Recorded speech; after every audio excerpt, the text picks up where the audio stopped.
If you could please rise for the Pledge of Allegiance. I pledge allegiance to the flag of the United States of America and to the republic for which it stands, one nation, under God, indivisible, with liberty and justice for all.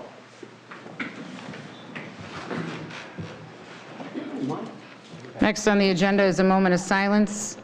I'd like to send this moment of silence for Abigail Thomas, who tragically lost her life on October 5th on Cedar Road in Homer Glen, and for the innocent lives recently lost by the heinous acts of evil in Israel.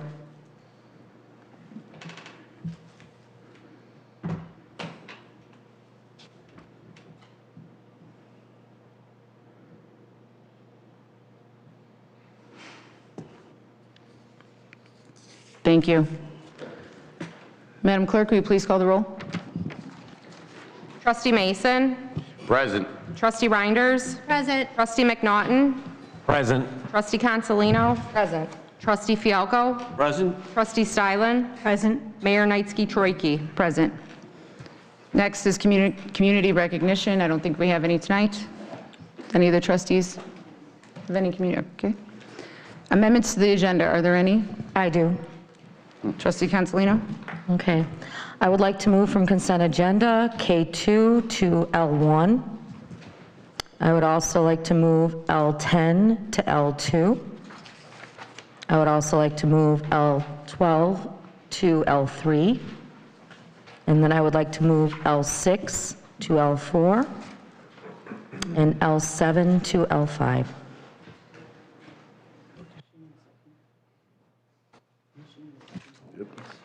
Is there a second? I'll second. Trustee Reinders? Madam Clerk, can you please call, is there any discussion on that? I just want to say on K2 to L1, there is no second or discussion on that, but the rest of them would fall into that category. Thank you. I'm not in favor of moving the entire agenda around. I don't understand the purpose, but it's up to the trustees if that's what they so choose to do. Any more discussion? Madam Clerk, please call the roll. Trustee Consolino. Aye. Trustee Reinders. Aye. Trustee Fialco. Aye. Trustee Stylen. Aye. Trustee Mason. No. Trustee McNaughton. No. Motion carries. Can we make a motion to approve the agenda? I'll make that motion. Trustee Fialco, is there a second? I'll second. Trustee Consolino? Any further discussion? What I would like to say, because we ran into a little snafu last time, is anytime once this is approved, the agenda is approved, it would take a 2/3 majority to then change the agenda. It's not that the agenda cannot be changed. So I want to make that clear to everybody. If somebody wants to look it up, they're more than free to do that, but that is the case. So that's the only comment I wanted to throw in there. Thank you. Madam Clerk, please call the roll. Trustee Fialco. Aye. Trustee Consolino. Aye. Trustee McNaughton. Aye. Trustee Mason. No. Trustee Reinders. Aye. Trustee Stylen. Aye. Motion carries. Moving on to approval of the minutes, October 3rd, 2023, special village board meeting. Is there a motion? I'll make that motion. Trustee Mason, is there a second? I'll second. Trustee Consolino? Trustee Mason, do you have any comments? I do not. Trustee Consolino, do you have any comments? No, good job, Gia. Trustee McNaughton? Trustee Stylen? No. Trustee Fialco? None. Trustee Reinders? Nope. Madam Clerk, please call the roll. Trustee Mason. Aye. Trustee Consolino. Aye. Trustee Fialco. Aye. Trustee Reinders. Aye. Trustee Stylen. Aye. Trustee McNaughton. Aye.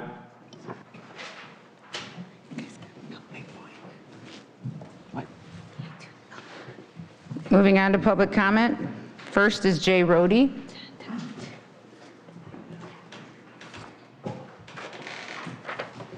Mayor, trustees, residents, I'd like to address the old business and the new business at the last meeting. I don't know if I should be upset or if I should be flattered. I was made official village business during the meeting last time by Curtis Mason, the trustee. He made allegations about my standing with the Republican Party here in Homer Township, allegations that were false, going off of old bylaws. You see, I am the vice chair. That's an appointed position, Kurt. You could have called me, but of course, like the mayor says, you can only put out so many olive branches when a person hands them back on fire.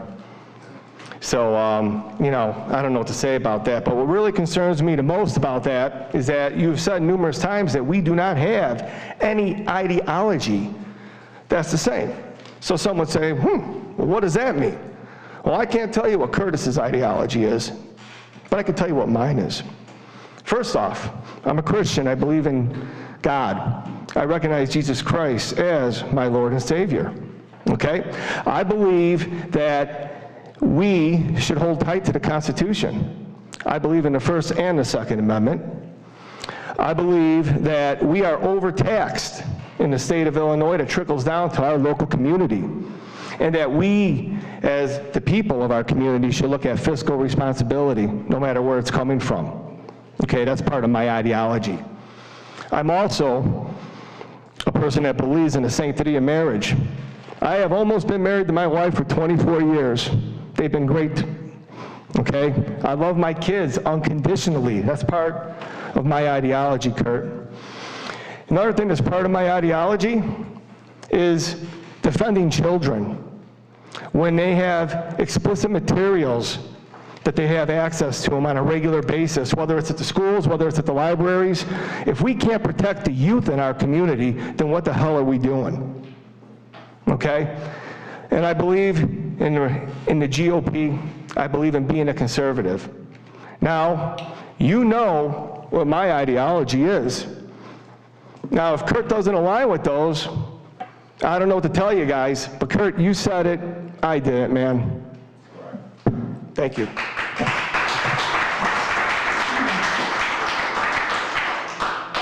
Dave Medema.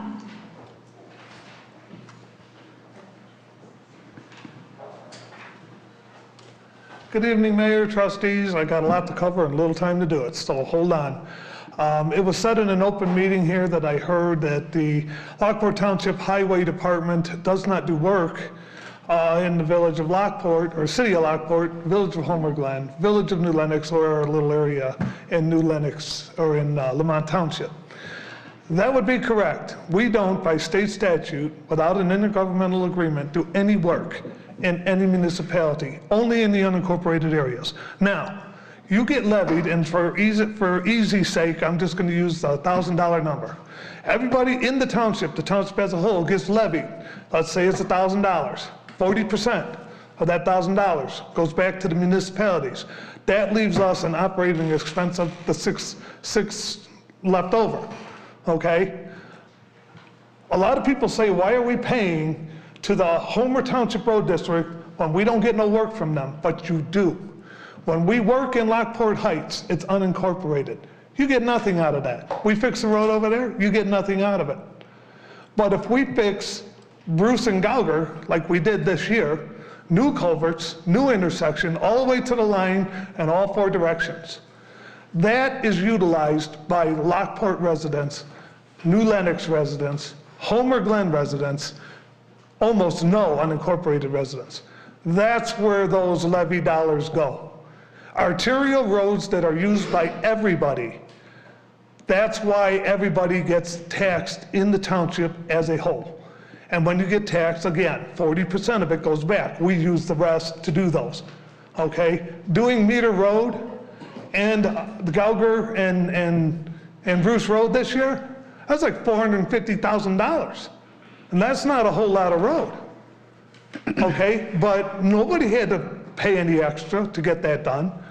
And the people that live in the unincorporated areas, almost virtually none of them will benefit from that. There's a little stretch on Lindsay Lane, about 12 houses, that's unincorporated, that's it. The rest of it will be utilized by incorporated areas. That's how it works, saying it as quick as I can. The only other thing that I have to say right now is the township, the Homer Township Road District.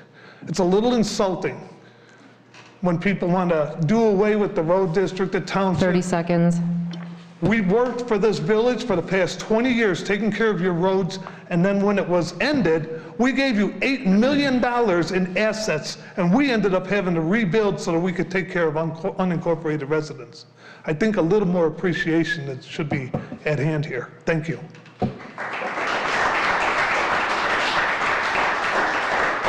Carmen Morella.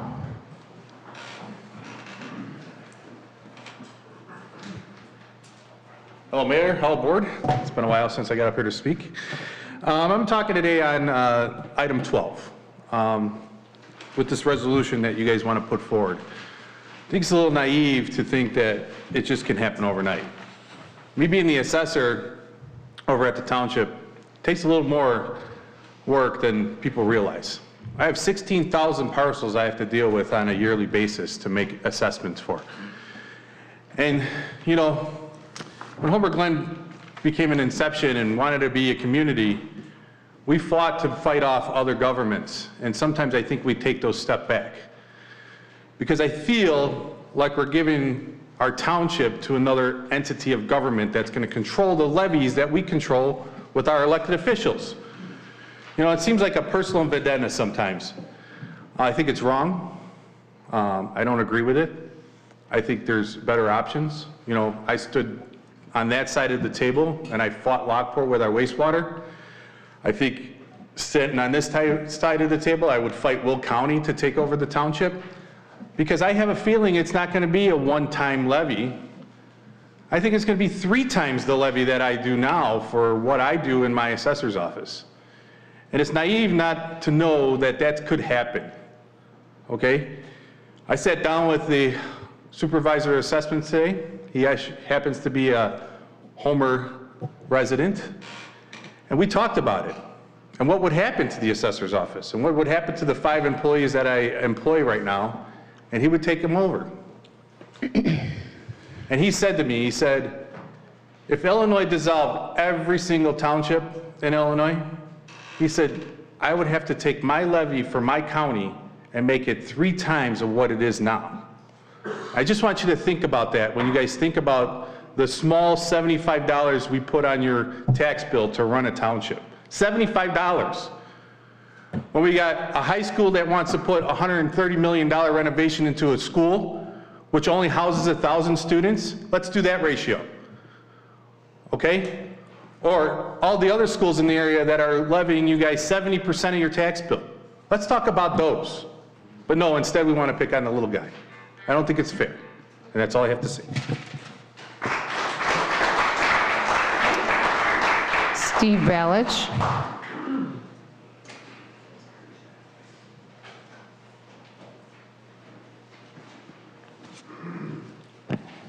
I'm the township supervisor, and since the last election, it's been like bad blood with the village.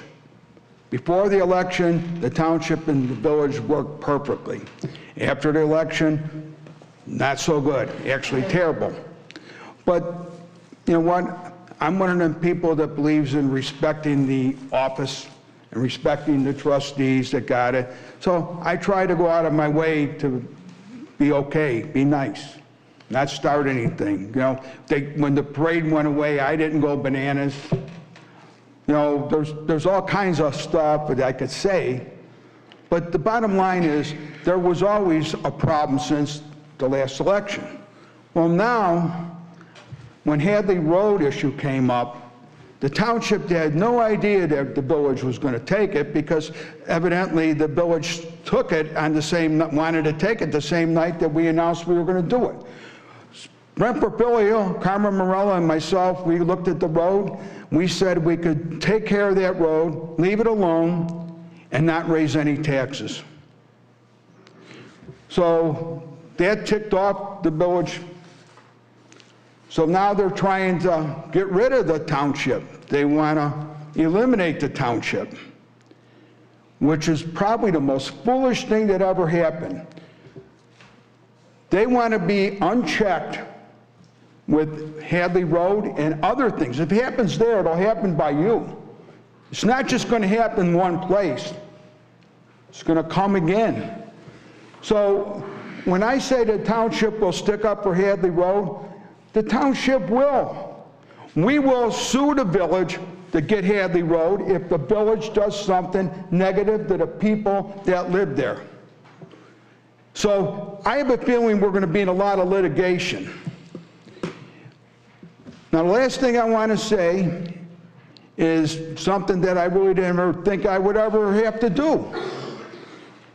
But ever since this election, it's been nothing happened at the village for the village of Homer Glen, only attacks at the township. So with that, I'm initiating a recall of the mayor.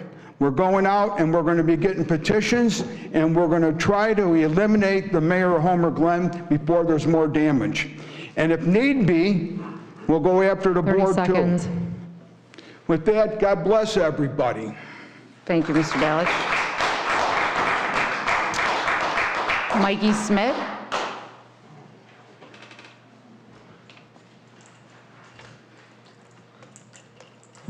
Good evening. Once again here to talk about Parker and Hadley Road, but I thought I'd start by reading the first sentence of the Illinois Constitution, which is a prayer. We, the people of the United States, we the people of the state of Illinois, grateful to Almighty God for the civil, political, and religious liberty which He has permitted us to enjoy, are seeking His blessing upon our endeavors. I offer the same prayer to the one true, living, triune God, as you, our representatives, are taking care of endeavors that are near and dear to me and many of the other residents, specifically the Parker and Hadley Road, and that He grant you wisdom tonight in your decision and your operations. Thank you. Thank you. Scott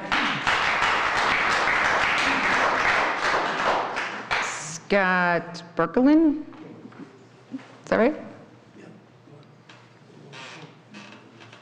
Regarding lot 4 to 5, Menards. Do you want to speak now, or? Will there be an opportunity when the agenda item comes up, Mayor? Because Yes. the next, yeah, all right, there were 3 of us for that. Okay, Jeff Miller and Mark Daniel as well. Yes. Thank you. Brent Portfolio.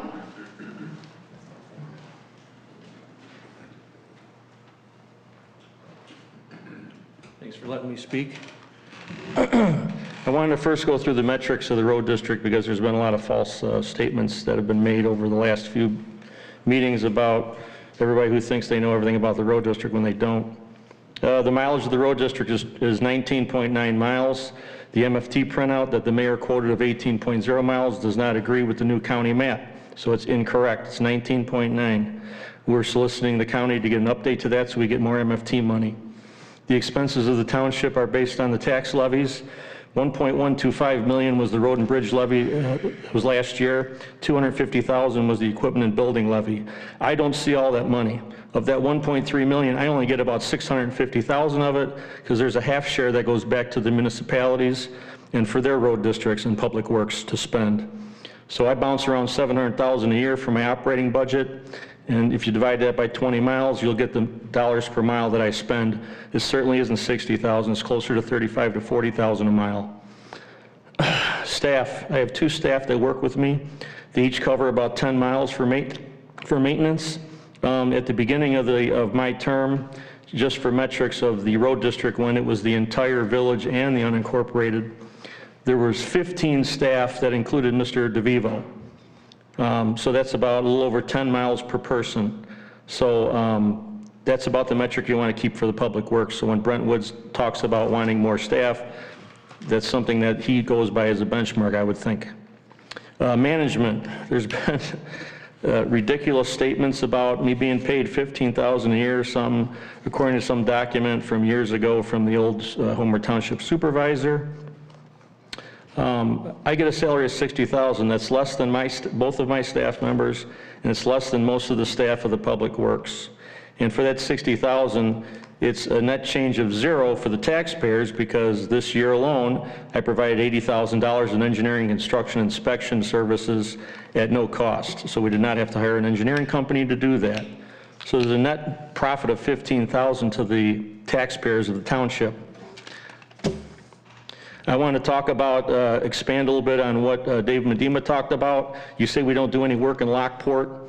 The collector and arterial roads that carry people to and from Lockport and Homer Glen, 163rd Street, Gauger, Bruce, Meter, Chicago, Bloomington, Farrell, among other 30 ones, seconds. have been recently improved. That's what you get for your money. And lastly, I wanted to talk about the dissolving of the township.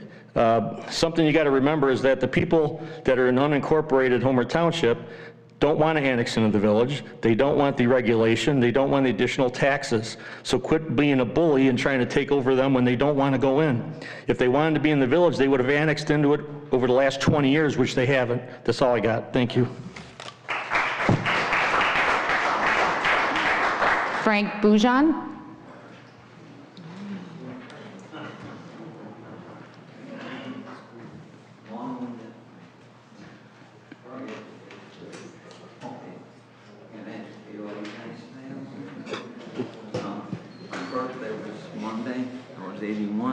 Well, happy birthday. So, thank you.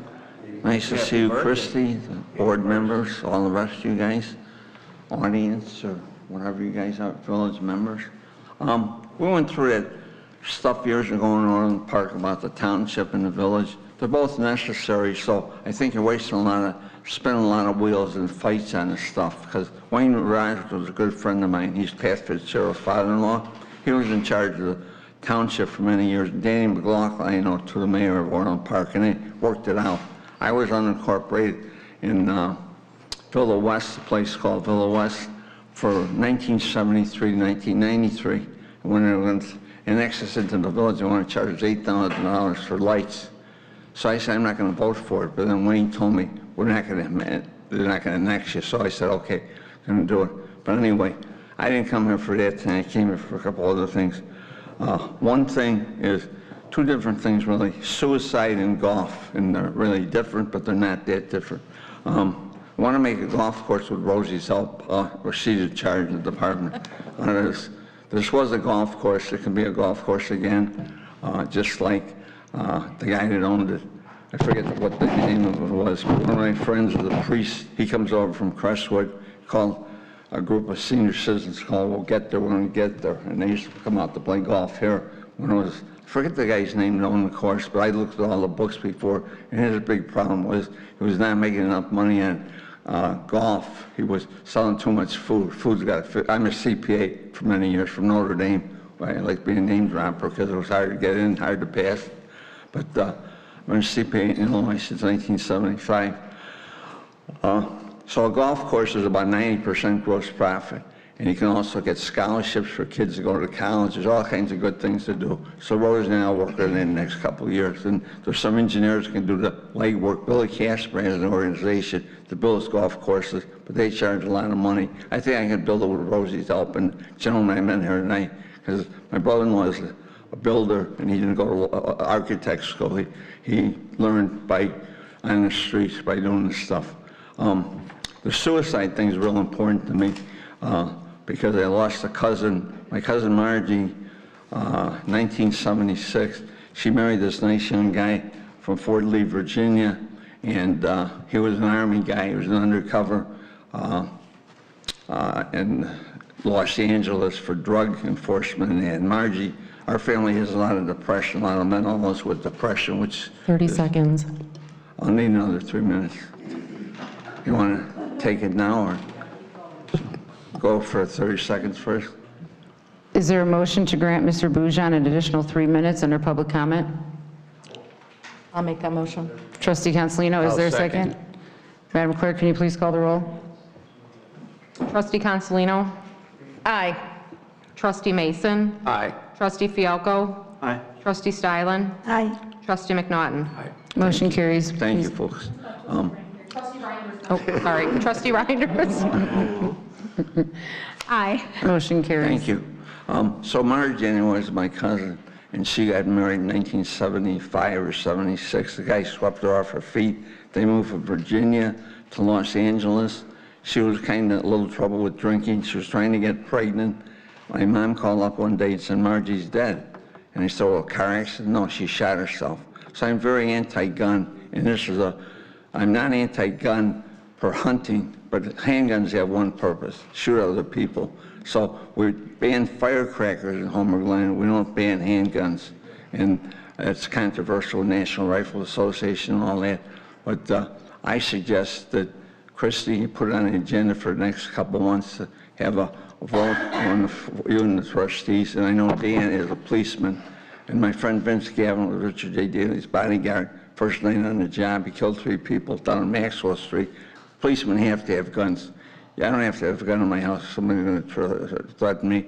I don't want guns around. Too many kids get killed with them. Margie killed herself with the gun. If the gun wasn't there, I'm convinced she wouldn't have been dead today. But 30,000 suicides a year are almost always by guns. People want to kill themselves, they'll use a gun, otherwise they'll use pills or something else like that. So anyway, I'd like you to, I suggested that before when the Mrs. America girl, I forget her name, Renee or whatever her name is, and Rogers, they were here last year, but I want somebody to take up the gun for me, or I don't know how I have to put a proposal, put a vote. You could have referendum if you want, but I know I've already talked to one of my friends here, I forget his name too, because I have a lot in my mind at 81 years old, but I forget names sometimes, but not for long. I know my name is most important to me. But anyway, I think guns have one purpose, kill people. I fired guns at Fort Riley, Kansas. It was one of the low points in my life.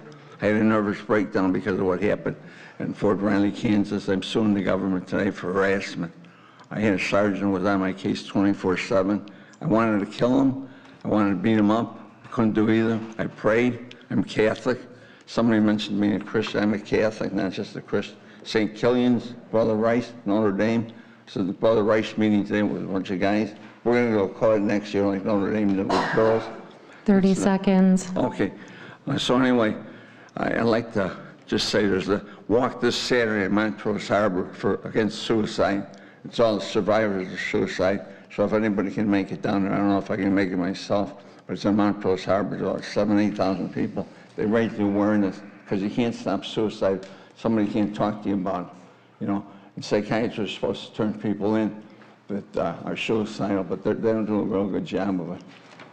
But just pray for all those people that are going through mental health stress now.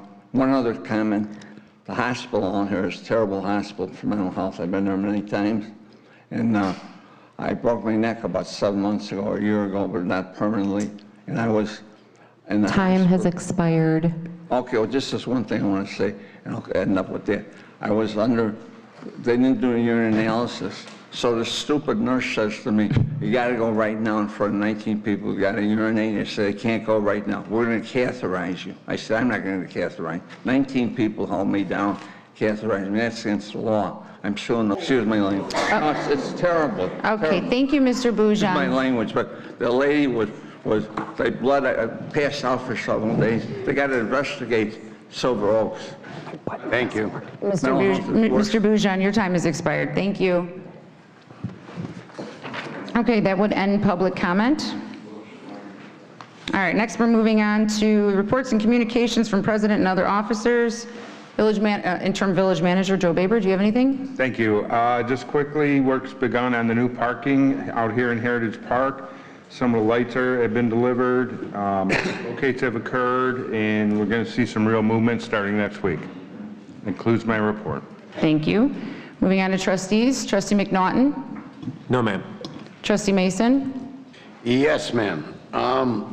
There's been a rash of accidents, so I wanted to address that first. But if everybody would please slow down. Don't text, don't use your phone while you're driving unless it's hands-free.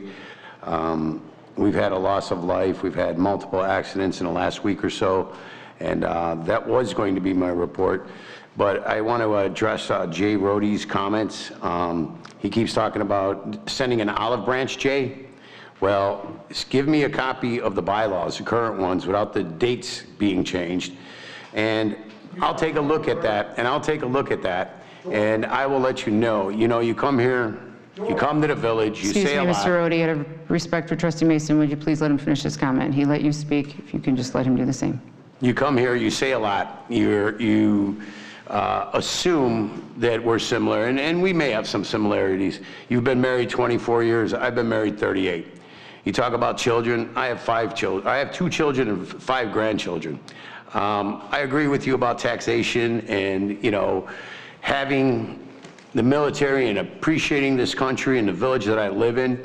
So there may be some, but that's ideology is not always the same as what we stand for.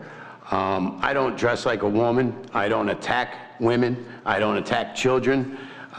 There's been too many things that have been said. This is one of the reasons I ran for this office, was because I see the township and the HTRO infiltrating the village, and I don't see why the people should have to pay for two public bodies, especially when they make 3 times the amount of money than this board. I'm doing it for the good of the people. Bottom line, the elected officials on the township, because I see some scrawls out there, make 3 times, 4 times, depending on who we're looking at. The elected officials here do it because we do it for the people. I appreciate our elderly, our military, our residents, the police, and our vets. These are the things that I stand for. So I just wanted to address that because I didn't have a chance to do that before because you seemed to leave early after your public comment. I'll drop that now and I'll wait for old business. Thank you, Trustee Macy. Trustee Stylen? Yes, thank you. I didn't get to report a couple weeks ago. I did attend the IML conference in Chicago, and I am looking forward to sharing some of the handouts and information I gathered from that. And as far as the committee for the Community Development Committee, we will be meeting tomorrow. If anyone would like to join us, it's here at 7 o'clock in the community room. That's it. Thank you, Trustee Stylen. Trustee Consolino? Reporting for the Environment Committee, we had a beautiful day last Saturday for our Hike and Haul Lands Day cleanup at Culver Park. We had approximately 19 people turn out for the cleanup. Thank you to everyone who attended and to our staff for their assistance. Yesterday, my committee held their meeting outside at Lamers Park, and we enjoyed the pond and several new trees that we planted. We had 2 chinkapin oaks and 1 shingle oak. My committee members and I very much look forward to the continued additions we can contribute to the beauty and rural character of our parks in Homer Glen. Again, if anyone has a passion or expressed interest in promoting and protecting our environment, we are always looking to add members. Now, for tonight's agenda items. Been really good for a long time, so y'all might want to stretch. When it comes to the Hadley Road project, I looked back into why this project keeps coming back like a bad penny. Started in 2016 and again in 2019, and each time the village of Homer Glen apparently ignored it. The county and the state plans for the Hadley Parker Road have been in works for years. Will County 2-30 was generated to benefit lobbyists and contractors who donated to the state and county elected officials. Imagine that. These donations then result in patronage jobs and our local government awarding contracts to connected companies. They don't create these projects to maintain or update our infrastructure, and they clearly do not care about the residents of Homer Glen that live alongside the road in question. Another reason why Will County is likely pushing this project forward again is due to the loss of their plan for the Bruce Road SRA, which is now the stretch of road from Bruce Road to 159th Street. This uses Gauger Road instead of the much more costly road the county originally proposed to build. The county, for their own personal reasons, again, not for the benefit of the residents, is still looking for an alternate route going east, alternate to I-80 and 159th Street. Will County wants to widen the road and inflate their costs. Let me state for the record, I am not in support of Will County continuing to have control of the Hadley Parker Road or IDOT calling the shots. If we take over jurisdiction of this road and if we touch any state motor fuel tax funds for that road, we will have to abide by IDOT's standards and projection for that road.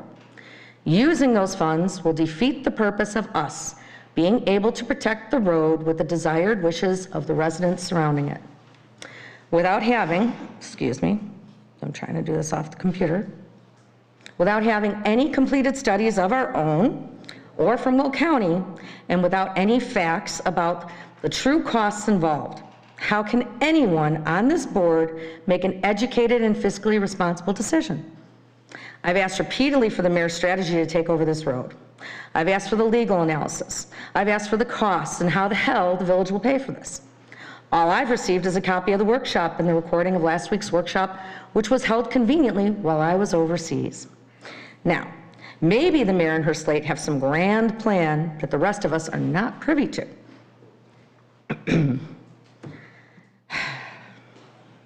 A greedy, idiotic plan that incorporates the mayor's personal vendetta and her political plan to take over Homer Township. Maybe they believe that by taking over the township, She will be able to steal the profits of the taxes levied upon us by Homer Township. The delusional part about that kind of hypothesis is that the township runs on a little over $1 million for 40,000 residents. I think approximately 40% do not live in the village of Homer Glen. The Homer Township Road District Commissioner's tax levy is approximately $1.5 million. Out of that $1.5 million, the village of Homer Glen gets what's called a half share back, and that's about 60% of that levy. Lockport, New Lenox, and Lamont get their half shares too. And that's out of the $1.5 million. So at the end of the day, the mayor is looking at a hypothetical $700,000 from the road levy and a little over $1 million from the actual township funds before actually acquiring the township, its road district, or its assets. The alleged costs for this road and the maintenance that Will County and the state of Illinois are pushing us for are allegedly anywhere from $2 million to $20 million. We're not quite sure because, well, nobody has been able to produce any real comprehensive study. I'd also like to point out that one of our former mayors spoke up at last week's workshop demanding that we take the road now and that we don't need a feasibility study. Same man sold our water utilities for $1 million with the same exact idiot mentality. And the result is that quick, rash decision by that mayor resulted in our residents being permanently raped with our water bills. Now, I'm not a math genius, but the math doesn't add up with this idea, even if the mayor, or by some strange twist of fate, she wins her dream of stealing the coffers from Homer Township. And even if she wins that pipe dream, it will take years to actually utilize any of those funds, recreate the services provided by the township, and hire more staff again to do the same duties. Ultimately, how much more money would there be to spare out of that money from the township? Not much. Unless the mayor and her slate raise our taxes. I think it's really important to point out that currently our Public Works Department that would be overseeing the road currently runs on a $4+ million operation, and it survives on a $1.5 million tax levy. We, the village, have to subsidize the public works from other funds because our former village board, who fought for the road district transfer, never bothered to do a comprehensive feasibility study. They winged it, kind of like our mayor is doing now. Our Public Works Department is also currently in union negotiations, and if a union passes, so will the cost of the Public Works Department by a lot. Better yet, as I was typing this speech today, I finally received a half-assed legal analysis I had been demanding from our interim village manager and our village attorney for tonight's agenda item to dissolve the township. When reading the legal analysis that I received just 4.5 hours before this meeting, I also looked at the state statutes. The mayor's dream of funds magically transferring from the township, if it gets dissolved, don't look good or too promising. According to what I read through, it's near impossible, and it looks like the lawyers kind of agreed.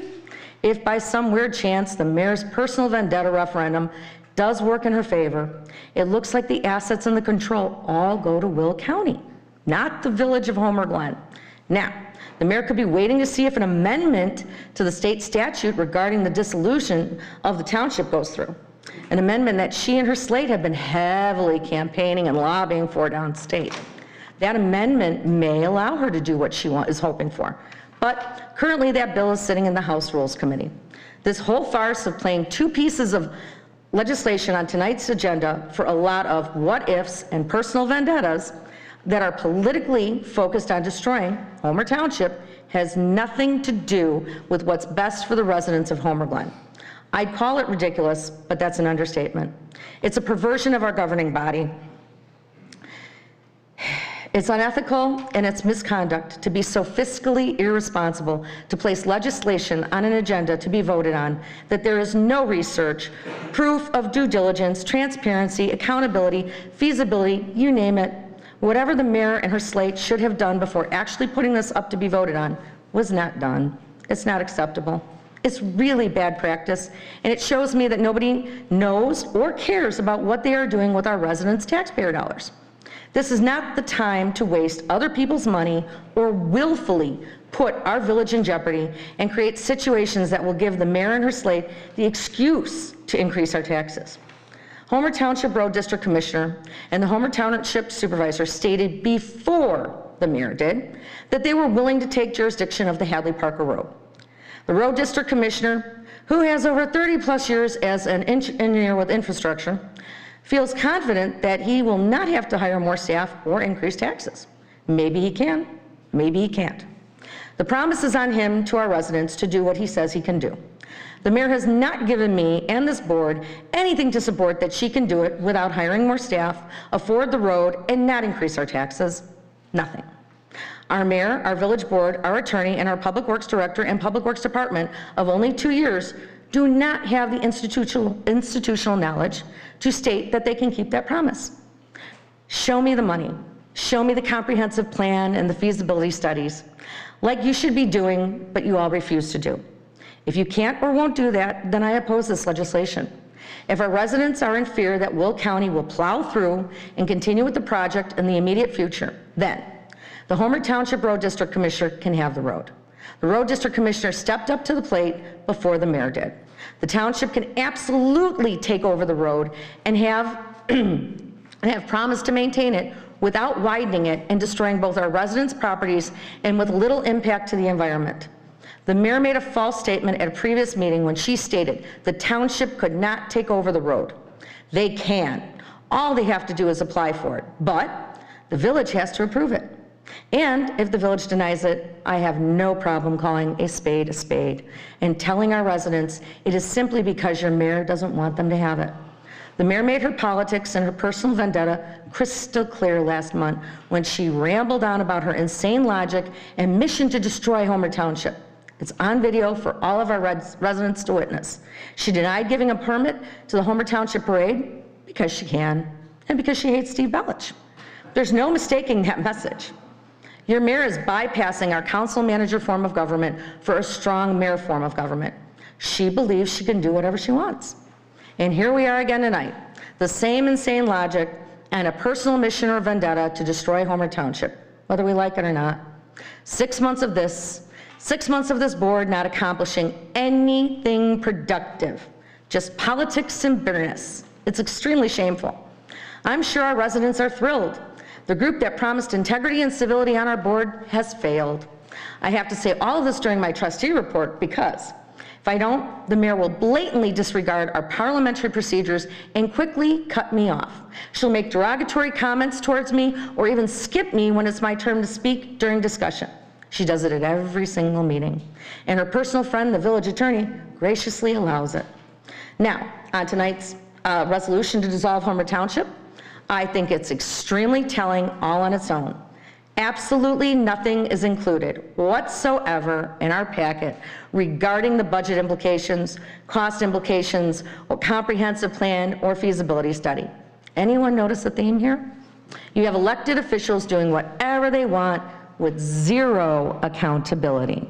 I did get the legal analysis that I've demanded for a month, just hours before the meeting, and it doesn't support any feasibility, so I'm not quite sure why this made it onto our agenda. I don't see any petitions. The mayor claimed she had hundreds of signatures for this, yet there's nothing included in the packet. Yet, I guarantee our mayor and her rubber stamper slate will proudly vote to pass this illogical and nonsensical referendum along with the Hadley Parker Road takeover. Once this happens, I am willing to bet that our village will be involved in a lawsuit, if not a few. Lawsuits that will cost our village taxpayers and our township taxpayers for a very long time to come. Money that I don't believe that our residents have the luxury of just pissing up because of someone's political agenda or personal vendetta. Also, I wouldn't be surprised if our mayor goes out and hires a public relations firm to champion for her insane referendum. It was illegal when Mayor Yukich and his former rubber stampers hired Seraphin and Associates to do this for the road district referendum in 2020, and it will be illegal to do it again with this referendum. Campaigning for ballot initiatives is illegal. So mark my words and keep an eye out for a pricey PR firm. I wonder if they will be just as expensive as our village attorney at $18,000 a month. So, thank you to our mayor and her rubber stamp slate for placing our village in jeopardy and gambling with our hard-earned money on a resolution I am pretty sure is unconstitutional. Happy voting, everyone. Thank you, Trustee Consolino. Trustee Reinders. Good evening, everyone. Just very short, just wanted to give everybody an update on the progress. As Joe stated, that we are starting to work on the roads in the park, in Heritage Park. Also, just to give everybody an update, at the last meeting, the board did approve the roads improvements in Heritage Park with some conditions. And thanks to Brett Westcott was looking at the numbers, and we decided that if we went back to the original cul-de-sac drawing from the master plan, that it would cost us less money in the event that we were going to add something to our parking plan for that area of the park. So I just wanted to bring everybody up to date on that, where the Parks Committee is all on board with that. And also, the Parks Committee met last Friday, and we have concluded our minor changes to the master plan regarding the Veterans Memorial, a pavilion, and the soccer fields. So we will be bringing a workshop, so stay tuned for that. Hopefully at our next board meeting, the Parks Committee will be here and give a presentation on that. And that's all I have. Thank you, Trustee Reinders. Trustee Fialko. All right, thank you, Mayor. What I'd like to say for the Homerfest meeting, we have November 1st will be our next meeting at 5:30 p.m. if you'd like to join us in the community room. The other thing is for Homerfest, I did get some late numbers, and out of all the special events that we have during the year, there's 26 of them besides Homerfest. This is the only event that brings the numbers to the board, where we ask for a budget, where we explain how much what our expenses were, what our income and sales were, and the profit. So I'm about to do that, and I may have to cover it again when we get to this item, which is going to be L10, but I believe it's been inserted to L2. Nevertheless, for Homerfest 2023, Wednesday I was given some numbers. There were some adjustments made by John Sawyers today. The budget for Homerfest in 2023 was $246,000. That was just under what how the numbers fell together last year. So we were basically asking for what we had and brought in. The expenses this year were $191,754.25. The income and sales were $248,929, and the approximate profit for the fest was $57,173. That is my report. Thank you. Thank you, Trustee Fialko. Village Clerk. The 19th, right? Is it this next week? Next week. Next Thursday is going to be the last market in the Glen. Again, that's Thursday, October 19th from 3 to 7. And then join us for a spooktacular afternoon of fun at our Trunk or Treat event on Saturday, October 21st from 3 to 5 p.m. The parking lot will be transforming into a hauntingly delightful spectacle with cars adorned in the most creative and captivating decorations. This is a family-friendly event and all are welcome. Thank you, Madam Clerk. Village Attorney? Nothing at this time. Public safety officials? Thank you. All right, I guess it's my turn. So first, I'd like to apologize to the residents for the political charades that you guys all just saw here. How embarrassing. I don't want to waste your guys' time, but I have a lot of things to clear up. You know, the statement was made about unethical and being unethical and stuff. You know what I find unethical? I find it hilarious that a trustee will sit up here and make numerous accusations, misquote me, say many things that she just thinks. No proof, no facts, no solid information like I have on numbers. I also find it hilarious that our tax assessor would come up to the podium and say he's against the township takeover, which, by the way, I never said there was going to be a township takeover. My words were, I'd like to get the village out of the township, and I have reasons. I have $1.3 million reasons why I'd like to be out of the township. I think it's hilarious that Mr. Morello would come up here and say he doesn't agree with it when him and I had a conversation in his office when he was the village manager. And he said, you know what, Christina, I think the best move for the village is to get rid of the highway department and the township itself, and that's where we'll get our money for the money that we're short to maintain our public works. He said, the only office you can't get rid of is, guess what? The assessor's office. Those were his exact words. Mr. Portfolio stood up here and just rambled on some numbers. To correct you again, it is 18 miles. I have it from IDOT. If you haven't corrected it in 2 years of you being the highway commissioner, that's not my fault nor my problem. It's documented 18 miles. Okay, but I still haven't received it in 2 years. Okay, please do. So let's talk about what is actually levied. Okay, it's going to be a minute. The Township Road District actually levies $1.751 million. It's $1.5 million as a levy. I have it right here from the Will County, right here. It says what? Excuse me, if I could, thank you, please. You all had your chance to talk, and I've let it slide 3 or 4 times. I don't want to hear any more comments, none. Thank you, Lieutenant Taylor. So it's $1.5 million that the highway levies. They also levy $250,000, bringing it to $1.751 million for 18 miles of road. To me, that's criminal. It comes out to be $58,346,000 per mile. That's just the highway department.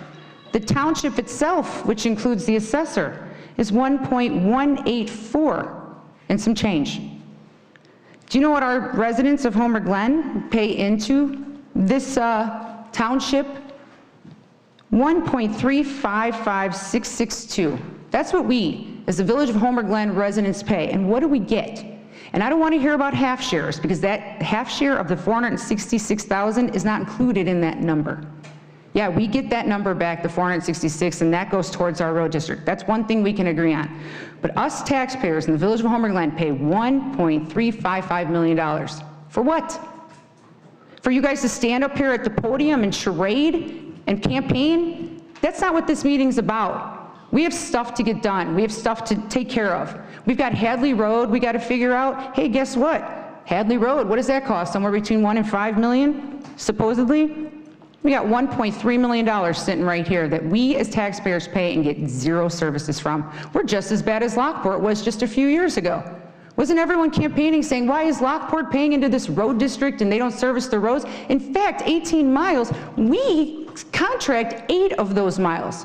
So my question is to the township, what are you guys doing all day? You have 10 miles to take care of. For 1.3, yeah, I'm angry, I'm upset. I have to protect these residents. You can protect yours, I have to protect mine. I have a lot more to add to this, but I'm getting a little angry, and that's not me. But all I'm going to say is, I have 1.3 million reasons why I think the Village of Homer Glen should get out of the township. And I believe Mr. Balich campaigned on that once upon a time. He should stick to his campaign promises, and since he can't, I'll pull through for him. Moving on. If anyone has any further questions, I'll be happy to answer it when it comes to that point. Consent agenda. Consider for approval the accounts payable for the period of September 29, 23 through October 12, 23 in the amounts of $431,387.96. And consider for approval a proposal from K Brothers Fence for installation of new fencing and gate to replace the existing south gate at the Public Works Garage in the amount of $12,013. Is there a motion? I'll make that motion. Trustee Mason, is there a second? I'll second. Trustee Reinders? Madam Clerk, please call the roll. Trustee Mason? Aye. Trustee Reinders? Aye. Trustee Stylen? Aye. Trustee Consolino? Aye. Trustee Fialko? Aye. Trustee McNaughton? Aye. Motion carries. Moving on to, which was consent agenda item 2, consider for approval a quote with Team Real, Inc. for the purchase and installation of replacement slide in Evelyn's Gate Park in the amount of $16,977. So moved. Second. Trustee Consolino, Trustee Reinders. Trustee Consolino, is there any discussion? Yes, part of the reason that I pulled this out tonight, to be fair, Trustee McNaughton and Trustee Mason, you guys live in that subdivision, correct? You don't have to answer that. She is supposed to direct all questions to me. If you don't want to answer, you don't have to. Okay. The reason why I asked that is just pure and simple because it's a lot of money for a slide, and I think it's a conflict of interest for them to vote on it. So that's why I pulled it out of consent agenda. Duly noted. Trustee Reinders, do you have any comments? The only comment I have is that, Jennifer Vittori, who is the head of our Parks and Recreation, she actually has exhausted every remedy trying to repair the slide. And this is the conclusion that we could come to is to replace the slide. They fixed it twice, and twice it was in disrepair, and it's become a danger to leave it the way it is. So we definitely have to replace it. Thank you. Trustee Fialko? I think safety is paramount, especially with our kids, and I support this. Thank you. Trustee McNaughton? More than Kurt and I live in that subdivision. I do believe that I see a lot of kids down there from within that subdivision and from outside of the subdivision that live in Glen, and the slide needs to be replaced. It's been repaired numerous times, and I move forward. Thank you. Thank you. Trustee Mason? As Trustee McNaughton just mentioned, yes, I do live in that subdivision, but it's not about me. I don't use that slide. My grandchildren do. I like all children. I don't like all men, but I like all children. Bottom line, it's a safety issue. I've been out there many a times. We've blocked it off once or twice. The teenagers tear it down. I don't care if we don't fix it, because then it's a real issue where this town or village gets sued because it's about a 12-foot drop. I've been out there and zip-tied it myself. And then I've been out there with the Parks Department. I've been out there with the Public Works. I've been through that park. I pick up the garbage in that park. So I know how important it is, but what's more important is the children. So, do what we need to do. I think we should fix it because I've actually had talks with our lead in the parks, and there is no, I guess, what would you call it, a binding that is going to hold together this cracked, beat-up slide. We can be sued again. We're sued by our own all the time. Thank you, Trustee Mason. Trustee Stylen? Yes, I understand that slide is about 15, 20 years old, so it is due for replacement. I don't think anyone has to recuse themselves from voting on this issue. It is a village park, and we are all responsible for the village parks. Thank you. Thank you, Trustee Stylen. Madam Clerk, please call the roll. Trustee Consolino? Aye. Trustee Reinders? Aye. Trustee Stylen? Aye. Trustee Mason? Aye. Trustee Fialko? Aye. Trustee McNaughton? Aye. Motion carries. Moving on to legislation and action items. Item number 1, consider for approval of proclamation. Actually, according to the changes, we would be on L10. Trustee Consolino asked for L2 to move to, or L10 to move to L2. Correct. So we're on L1. 1 comes before 2. Oh, I'm sorry. That's okay. I apologize. Thank you. Consider for approval a proclamation declaring October as Oaktober Oak Awareness Month. Is there a motion? I'll make that motion. Trustee Mason, is there a second? I'll second. Trustee Consolino. Trustee Consolino, would you mind reading the proclamation since you are chair of the Environment Committee? Thank you. Designation of October as Oaktober, Oak Awareness Month in the Village of Homer Glen. Whereas oak ecosystems have been a significant part of the Illinois landscape for more than 5,000 years and are now a state of decline across the entire state of Illinois. And whereas the state tree of Illinois is the white oak. And whereas Illinois forest, woodland, and savanna communities have been greatly reduced statewide, and the remaining oak ecosystems are declining in health due to the decline of oak dominance. And whereas these threats and declines are due to the lack of public awareness, impacts of invasive species, poor management practices, and reduced resources. And whereas oak ecosystems in Illinois provide needed food and support for native insects and wildlife. Oak trees and their companion species contribute to important native biological diversity. And whereas research has shown that oak trees and forests improve our air and water quality, human health, social, and economic well-being, provide jobs and revenue, and improve the overall quality of life for all citizens across all neighborhoods and community boundaries. And whereas the Illinois statewide Forest Resource Assessment and Strategy identifies the loss of oak ecosystems as a critical issue for the health of forest resources in Illinois and acknowledges the significant decline of oak dominance, the predominant forest type in Illinois, the change in forest landscapes, the decrease in forest health, and a significant need to teach the mechanics of oak regeneration, protect oak woodlands, and preserve our Illinois natural heritage. And whereas the Illinois Wildlife Action Plan identifies the quality of wooded habitats in Illinois as a major concern and the need to understand and manage oak decline in the state. And whereas awareness of the threats and impacts to oak ecosystems and an important first step towards behavioral change and an opportunity to engage citizens to protect and improve the health and services of our oak ecosystems and natural resources overall. And whereas Oak Awareness Month is an opportunity for government to join forces with business, industry, conservation groups, recreational groups, community organizations, and citizens to take action to support our native oak ecosystem.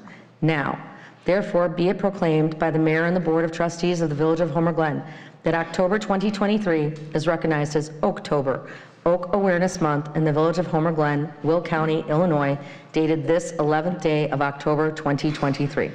Thank you, Trustee Consolino. Trustee Mason, do you have any discussion?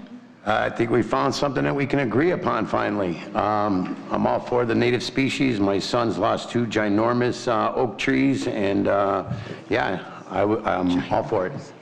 Trustee Consolino? Nope. Trustee Reiners? Trustee Fialko? Nothing. Trustee Stylen? Just that our oak trees are a wonderful asset to our village, and I fully support it. Trustee McNaughton? No, ma'am. Madam Clerk, please call the roll. Trustee Mason? Aye. Trustee Consolino? Aye. Trustee Reinders? Aye. Trustee McNaughton? Aye. Trustee Stylen? Aye. Trustee Fialko? Aye. Motion carries. Moving on to L10, consider for approval the budget for the 2024 Homer Community Festival for the total amount of $241,300. Is there a motion? Make that motion. And I'll second. Trustee Fialko, Trustee Mason. Trustee Fialko, do you have any comments? No, the committee was happy to go through the numbers on Wednesday and put this together, and we're looking forward to a great fest again for 2024. I know it'll be my last year. I've already told everybody that, and we're looking to have a good year. So that's all I have to say. Thank you, Trustee Fialko. Trustee Mason? Yes, I reached out to Trustee Fialko earlier tonight. I think he does a great job, and I don't think the numbers, again, things get omitted, and it's maybe because of the past, but there's labor cost involved that's not on here with Parks and Rec. There's labor costs on here for Public Works. So the, $248,929 that we made in lieu of what we spent, we say that there's a profit of $57,123. Well, when we take the overtime and the labor cost of that, and maybe we just need to get more volunteers to get involved with the village instead of attacking it, maybe then we can make that number a lot higher in profit. And as everyone likes to say, we don't like to tax anybody, but we need to host these amenities for our constituents and our neighbors and our residents. Thank you. Thank you, Trustee Mason. Trustee Consolino? No, I've witnessed how Trustee Fialko manages to be the most frugal individual on the board and cuts corners every possible way of the fest, so I commend him for it. I'm in support of it.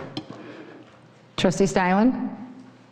Yes, the Homerfest has done well every year since its inception, and we've never meant to make a profit. We wanted to provide something for the community, and fortunately, we've had good weather, we've done well, and it's been managed well. We've kept under budget. I think the reduction in the budget was nice, $5,000, and I trust Trustee Fialko to do an excellent job again in 2024. Trustee McNaughton? Yes, just wanted to publicly thank Trustee Fialko and the team for all of the work that you've done historically and presently. So it was a great event, the most recent, I think, being one of the best that we've had to date. So thank you. Thank you. Trustee Reinders? I would just like to thank Trustee Fialko for his hard work in keeping the budget where it's at, and also for providing the community with such a great event. Thank you. I'd just like to echo what Trustee Mason said. If we can get more volunteers and work together to make this community better, that would be great. Madam Clerk, please. May I address Sure. one of the comments that was made, though? Sure. Just so we're all on the same page here, we always have a hard time getting volunteers. People have a hard time paying.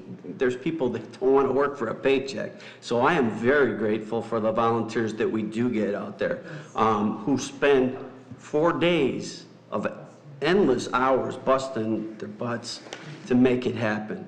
And it's a good idea. It's always a good idea to have the idea. The idea is always the easy part. So when I'm done in 24, all the ideas that are being mentioned here, you can put them forward, and I hope you're the committee chair and you can do those things. As far as the money that was spent on public works to work there, it's never been included in the fest. I look back in the history, and never has it been included. As a matter of fact, when Carmen Morello was here, the idea was that we were going to have them shift their schedules, so they would just be doing they would be on regular time without being on overtime, and I have no control over that. Once it gets into the in-house, and the village manager is taking care of things, and however that superintendent takes care of things, that's their business. I stay in my lane. As far as documenting that, it's never been documented. Anybody that can do better in the future, God bless you, I hope you can. When you want to change things in 25, you can. And I'll be right there to help you if you need my help. But that would be all I've got to say. Thank you. Just for clarification, the parks haven't been around. When you say the history, they've been around since 21, correct?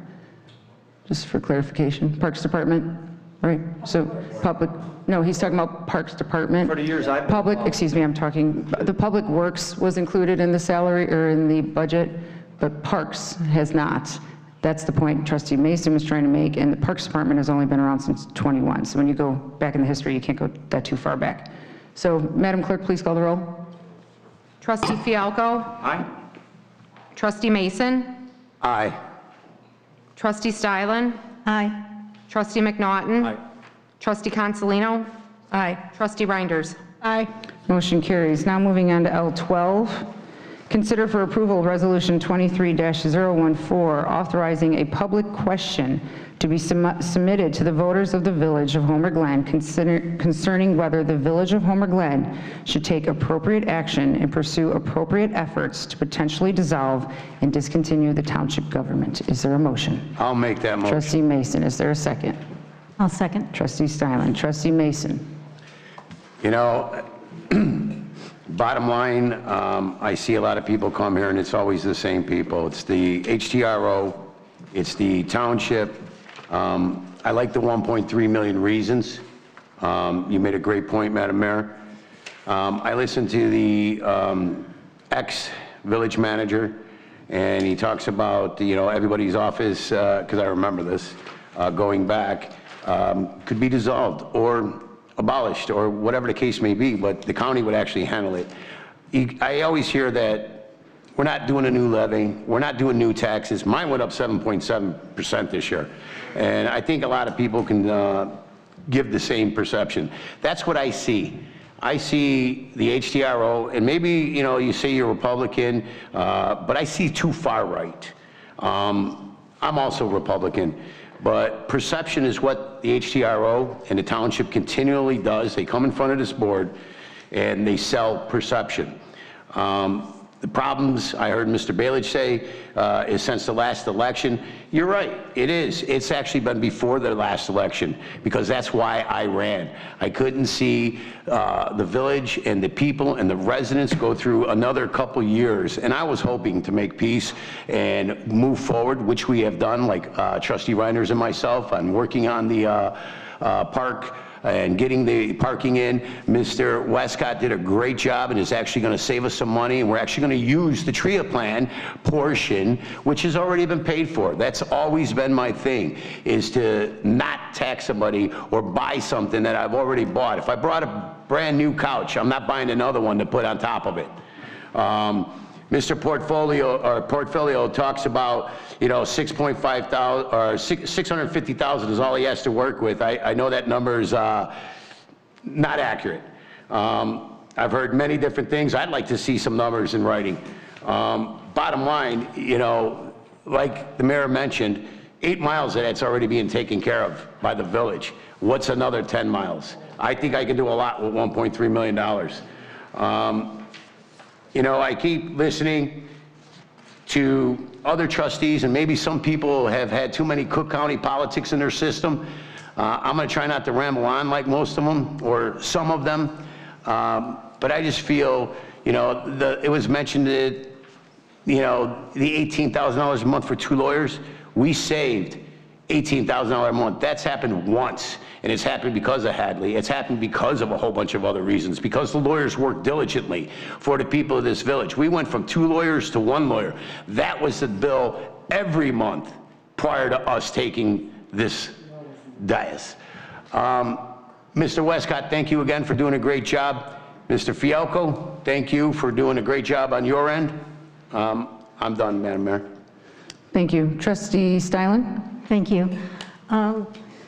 When the village incorporated, or was going through the incorporation effort, a lot of residents of the township, which are now in the village, questioned another layer of government. And there was concern that if we created a village, we were just going to be taxed more. I think the village is run efficiently. And now it's time to question, do we need the extra layer of government of a township? This village has controlled its destiny and density. If we weren't incorporated, we'd probably have warehouses and all sorts of other development that the residents here would not appreciate.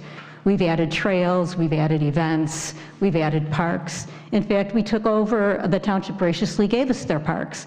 And I do not have a figure. I would like that figure, because it is not a small figure about what we have spent on the township parks that were neglected for many, many, many years.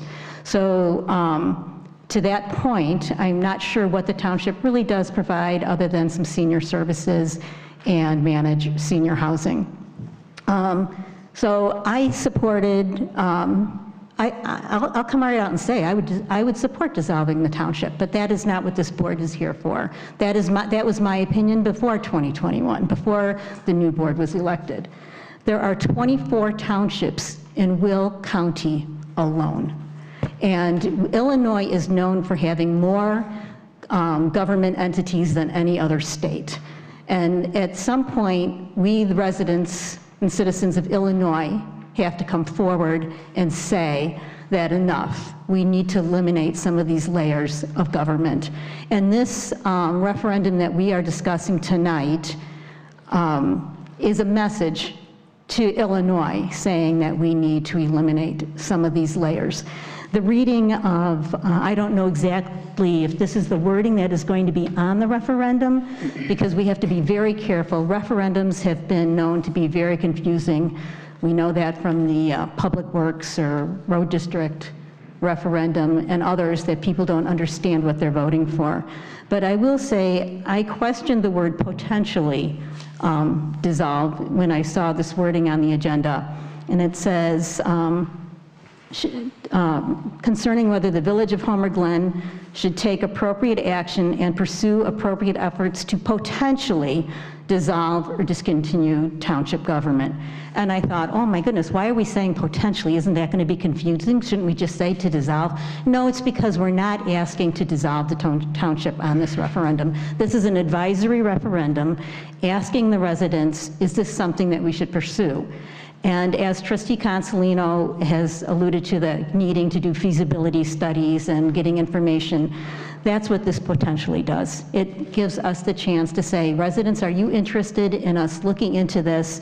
And then I'm guessing, I don't know what the next step is. After this, is there another step? I think that, will the residents have to vote after this, after that information is made public, to whether or not we can even dissolve. And there are many state statutes and questions as to whether that's possible.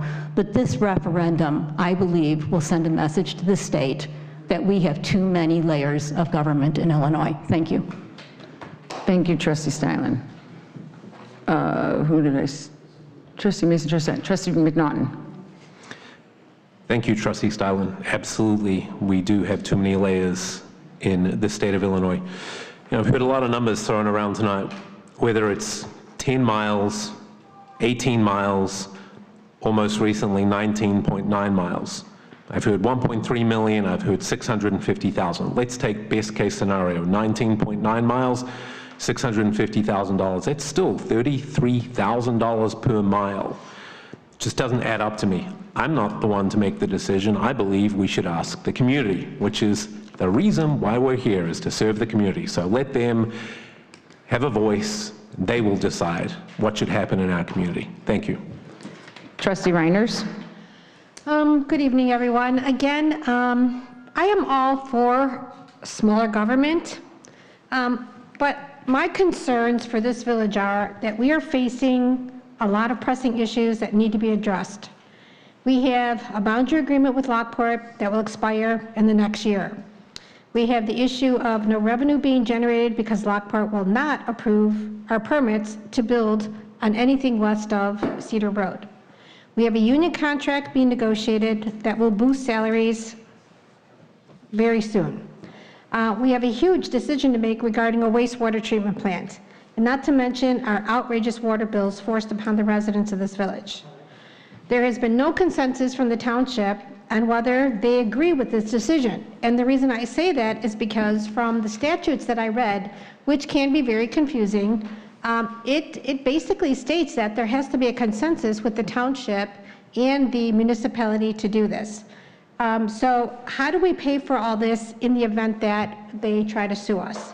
Those are my concerns. Do we want to start this fight now when we have all these other irons in the fire that we need to address? My other concern is the employees. I know that there's not that many employees in the township, but being somebody that owns their own business, I worry about, you know, how are these people going to find other jobs, especially at this time when our economy is horrible and nobody, I mean, there's so many jobs out there, but yet people can't seem to find jobs. So my concern is, you know, food costs are through the roof, and how are they going to survive? What are we just going to fire these employees? So those are some of my concerns, and the residents of the unincorporated areas. I know about a year and a half ago, we waived, Trustee Fialco had brought to the attention of the board to waive the fees for anybody that was going to annex into the village. Well, since that time, we haven't had anybody that's annexed into the village. So these are my concerns. If we eliminate the township, what is going to happen to these people if they say they don't want to come within the village? So there's a lot that we have to consider, and I know this is basically just for a vote, but we need to get all the answers. I personally need to know the legalities of this, whether or not if this is something that the municipality can do, because the township isn't just Homer Glen. The township is Lockport, it's New Lenox, and it's Lamont. So those are really my concerns, and moving forward, I would just hope that we can address those concerns before we move forward. Does Lockport have to pay? Do they have to play or actually be involved in this referendum? Do they have to have their own referendum of their own? So these are all the legal questions that I have moving forward, and that's all I have. Thank you, Trustee Reinders. Trustee Consolino. Exactly. What Trustee Reinders just said is really important, because there are larger priorities at stake here than this kind of stuff. I understand that it's not binding, Sue, okay? But we haven't done anything productive on this board in 6 months. That's why I was so angry with my speech. You guys have been planning this, excuse me, Mayor, you and your slate have been planning this for quite some time, and you alluded to it in the 100-day report that you didn't really give, where you said, you know, you're too busy, but that we better get on board and in line, because lots more was coming our way that was, whether we like it or not. You know, Trustee Mason, you want to complain and say that $1.3 million is a lot. It's not in government. And you don't know if you dissolve that township if you can do it and you can get that money, how much money are you really going to get? There's been between you and Mr. McNaughton, you always talk about money and what's being spent. We don't have any facts whatsoever. We have no costs. We have nothing. We have no feasibility. I don't believe what we're doing is constitutional. I think it's against the Illinois State Constitution, and I tried to say that in my speech. So without zero information, I don't believe that we can make a smart, educated decision on this board to make any type of referendum. We don't even know what the wording's specifically going to be. So I don't know how much homework was done. This was obviously planned for a long time. I think you guys should have presented it better to the board. You didn't. That's what I was pointing out. Got nothing. There's nothing in the packet for this, just your resolution. So I'm highly disappointed in all of you for bringing it like this. But I know how it's going to go, and that's okay. You guys vote the way you're going to vote. You know, I also would like to challenge Trustee Mason. I think you need to do your homework. You need to add up all those bills. I would just go back for the last year, but I do have those amounts written down, and I can email them to you this week, okay? Because I did it. I did it for the last 2 years. So $18,000 is insane, and I'm not going to tolerate it. It's not acceptable. And I also want to ask our attorney that's here tonight with us, did you research if our board needs to have a supermajority for this one? For what, ma'am? For the vote? For the vote on what? For this referendum? For this resolution? No, that was not the assignment that I was given from my law firm. Okay, do you think we need one? That, I have not looked at it, ma'am. I have no opinion one way or the other with it. No one has asked me today to be here and prepare to go through the resolutions of this board to determine what is needed for any sort of referendum. And so here we are again, not prepared. Thank you for your answer. Trustee Fielko. All right, whether we call this potentially dissolve or discontinue the township government, it all kind of rolls into the same ball. And I'd like to start off with 60 ILS 129-5, and that resolution to discontinue and abolish a township, the township board and the corporate authorities of a ceremonious municipality may, by resolution of the board and corporate authorities, and after the referendum of the voters of the township and municipality, discontinue and abolish the township. But what it says there is it takes the cooperation between the township board and this board. It isn't something we can just do. And so what I feel here is we're putting the cart before the horse. If we actually want to do something, we should be sitting down with the township and discussing what is the long-term plan? How are we, put it to paper, show us numbers. The second part of that, I'd like you to, matter of fact, I'll just do it. I'll just, the definition of cortimonious is having the same boundaries or extent in space-time or meaning. And if there's may I ask the lawyer if there's another term that you use for that? Is there something different than that applies, or was that explained well enough? No, that's a term of, the term that you're referring to, coterminous, with regards to the village of Evanston. That was a special provision that was put in the county code. Well, if you want me to get into it, but. No, I'd rather you don't, because it's not about another township. It's actually in the state statute. That's not anything to do with anybody else. That is in the state statute, the verbiage. So, thank you, I appreciate it. The Article 25 also describes of the Township Code, provides a statutory procedure for a county to dissolve all the townships within its all the townships within its boundaries. Matter of fact, on the north end here, there was a town which you were speaking of, actually took and voted on it to dissolve a township. And the governor at that time, I believe it was Rauner, vetoed it because he wanted all of the townships within the county to dissolve, not just one, because it causes all kinds of complications. So if it isn't uniform, he didn't want it. Now that was then. I did, a year and a half ago, abolish the fee of $500 plus $100 per acre to get rid of the annexation fee from Homer Township residents to come into Homer Glen. 0 have taken it. Now, I've been told several different reasons why. We're about taxation and fines and everything else that comes with the township and the water and everything else. So that's why I was told by a couple of people that asked, well, why didn't you take advantage of that? I would like us to find out on this, because my looking into IML and the supermajority list that they've got, it looks like that it would fall into this category. So before we vote on this, maybe you could look it up. Does this require a supermajority to bring this forward to even do this? Because we're wasting a lot of time and money and lawyers' fees in our efforts where we could be doing other things. If legal tells us that we can do this and we're going to have some teeth with it, not be a paper tiger just to show we're going to throw it out there to see what we can do, to see what'll stick on the wall, I think we need to sit down, roll back, let's get together as a group, let's talk about it, let's sit down with the township. What's the plan? There is no plan. Without a plan, you're just walking into the wall or disaster. I do not believe this is the way to go. The other layers of township government are the library.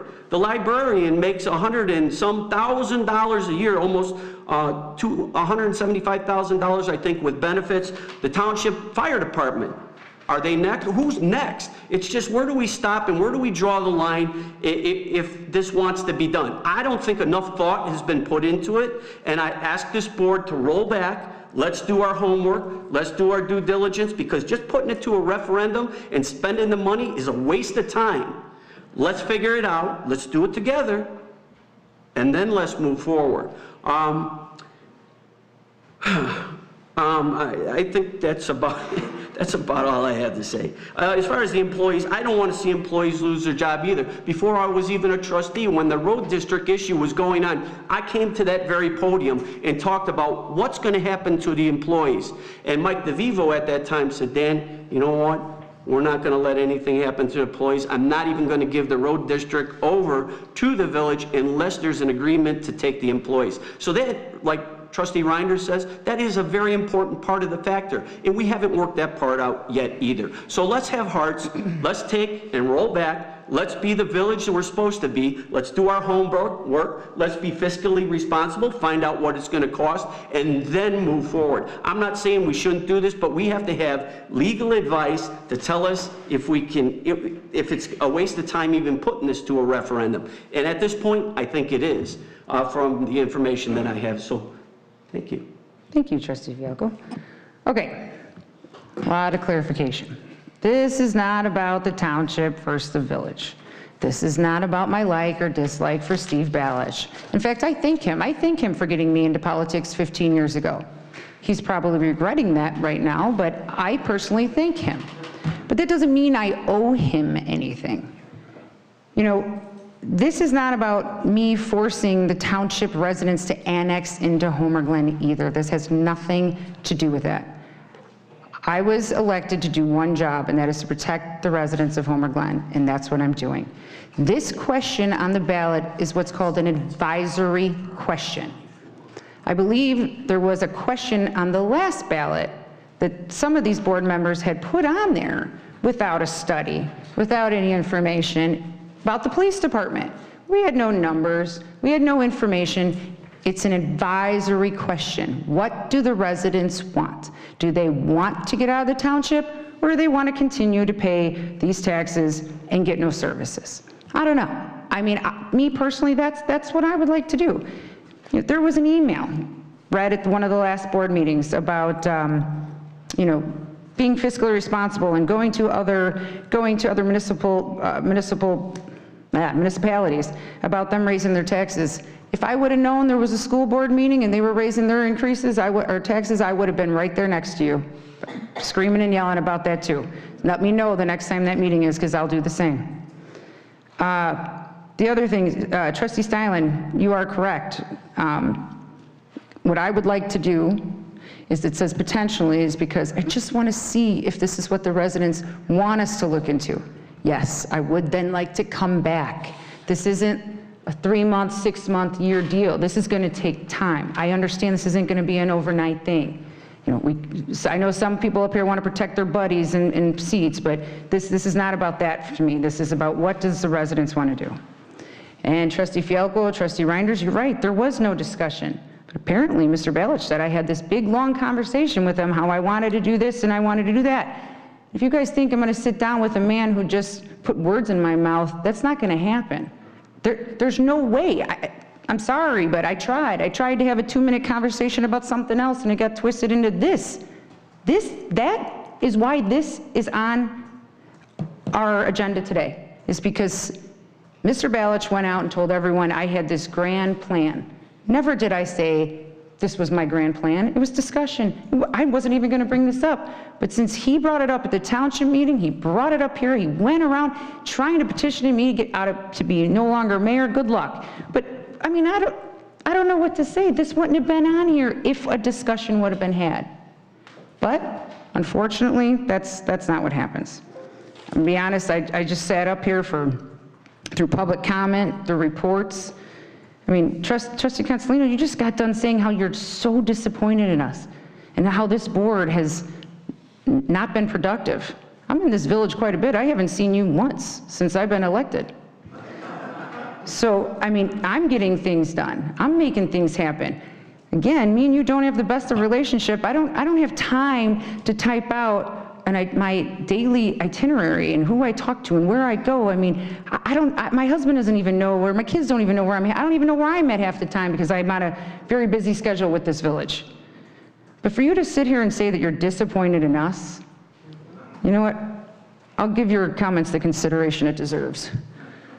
Any more statements, comments? Want to go one more round or are we going to make a vote? Call the vote. Madam Clerk, please call the roll. Trustee Mason. To press forward, aye. Trustee Stylen. Aye. Trustee Fialko. To be fiscally responsible, no. Trustee Reinders.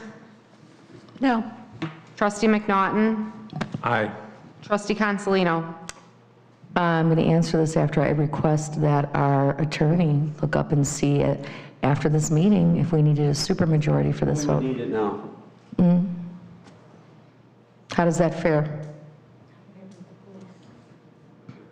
This is a question. Yeah, but this is actually a point of order at this time. It's a referendum, and for certain things, sir, you need to have a supermajority.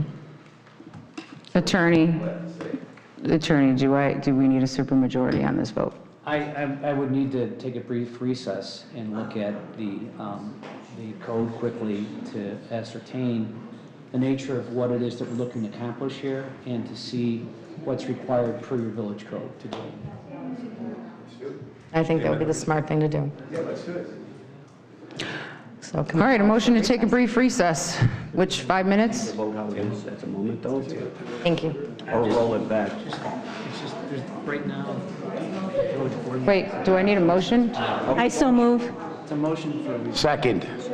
Madam Clerk, can you please call the roll? For recess, right? Yep. Trustee Mason. Aye. Trustee Stylen. Aye. Trustee Reinders. Aye. Trustee Fialko. Aye. Trustee Consolino. Trustee McNaughton. Aye. Motion carries. Let's see what the people say. I'd like to call this meeting back to order.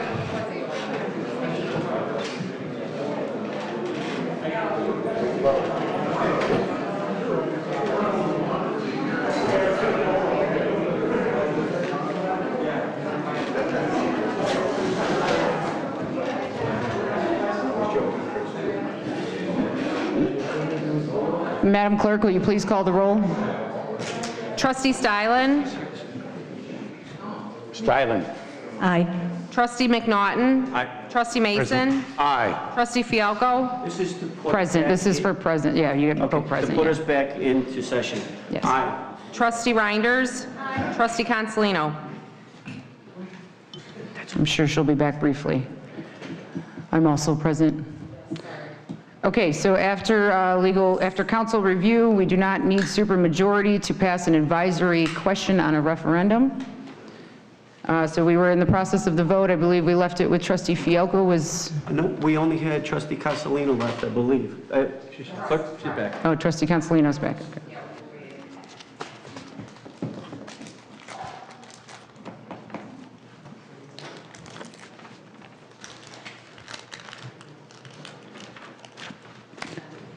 Can you please repeat the motion?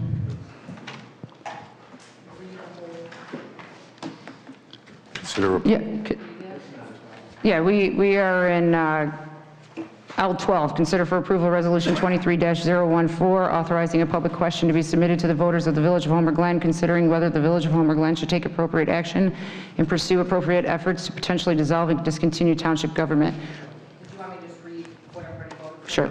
Okay. Trustee Stylen was yes. Trustee Mason was yes. Trustee McNaughton was yes.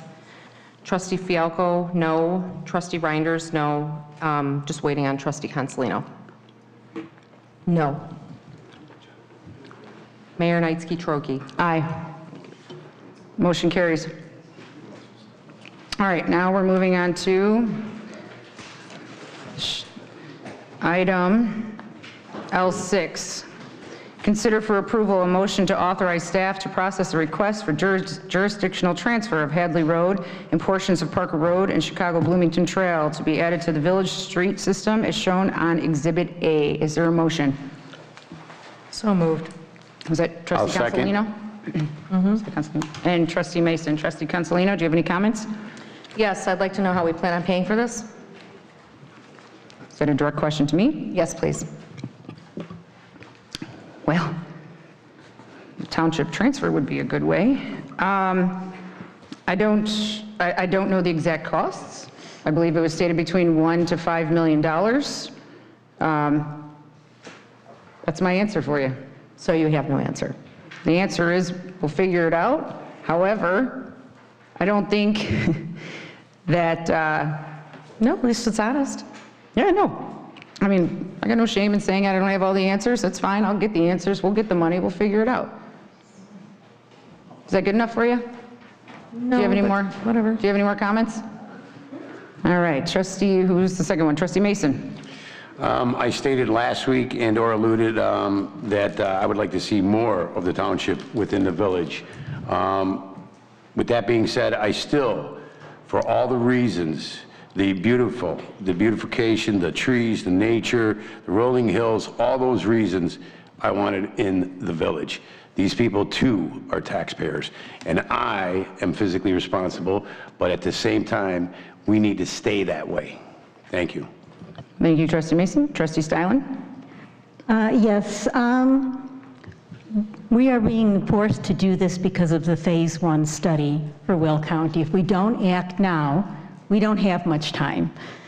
How are we going to pay for this? I don't know that, but you know what? We don't really know how we're paying for your road in front of your house, or Trustee Reinders, or Trustee Fialco, or Trustee McNaughton, or Trustee Mason, or myself, or the mayor. We pay for the maintenance of the roads in front of everybody's home on this board, as well as most of the village, and I don't see any reason why we can't pay for the maintenance of the roads of the residents that live in the village of Hadley and Parker Road. Thank you, Trustee Reinders.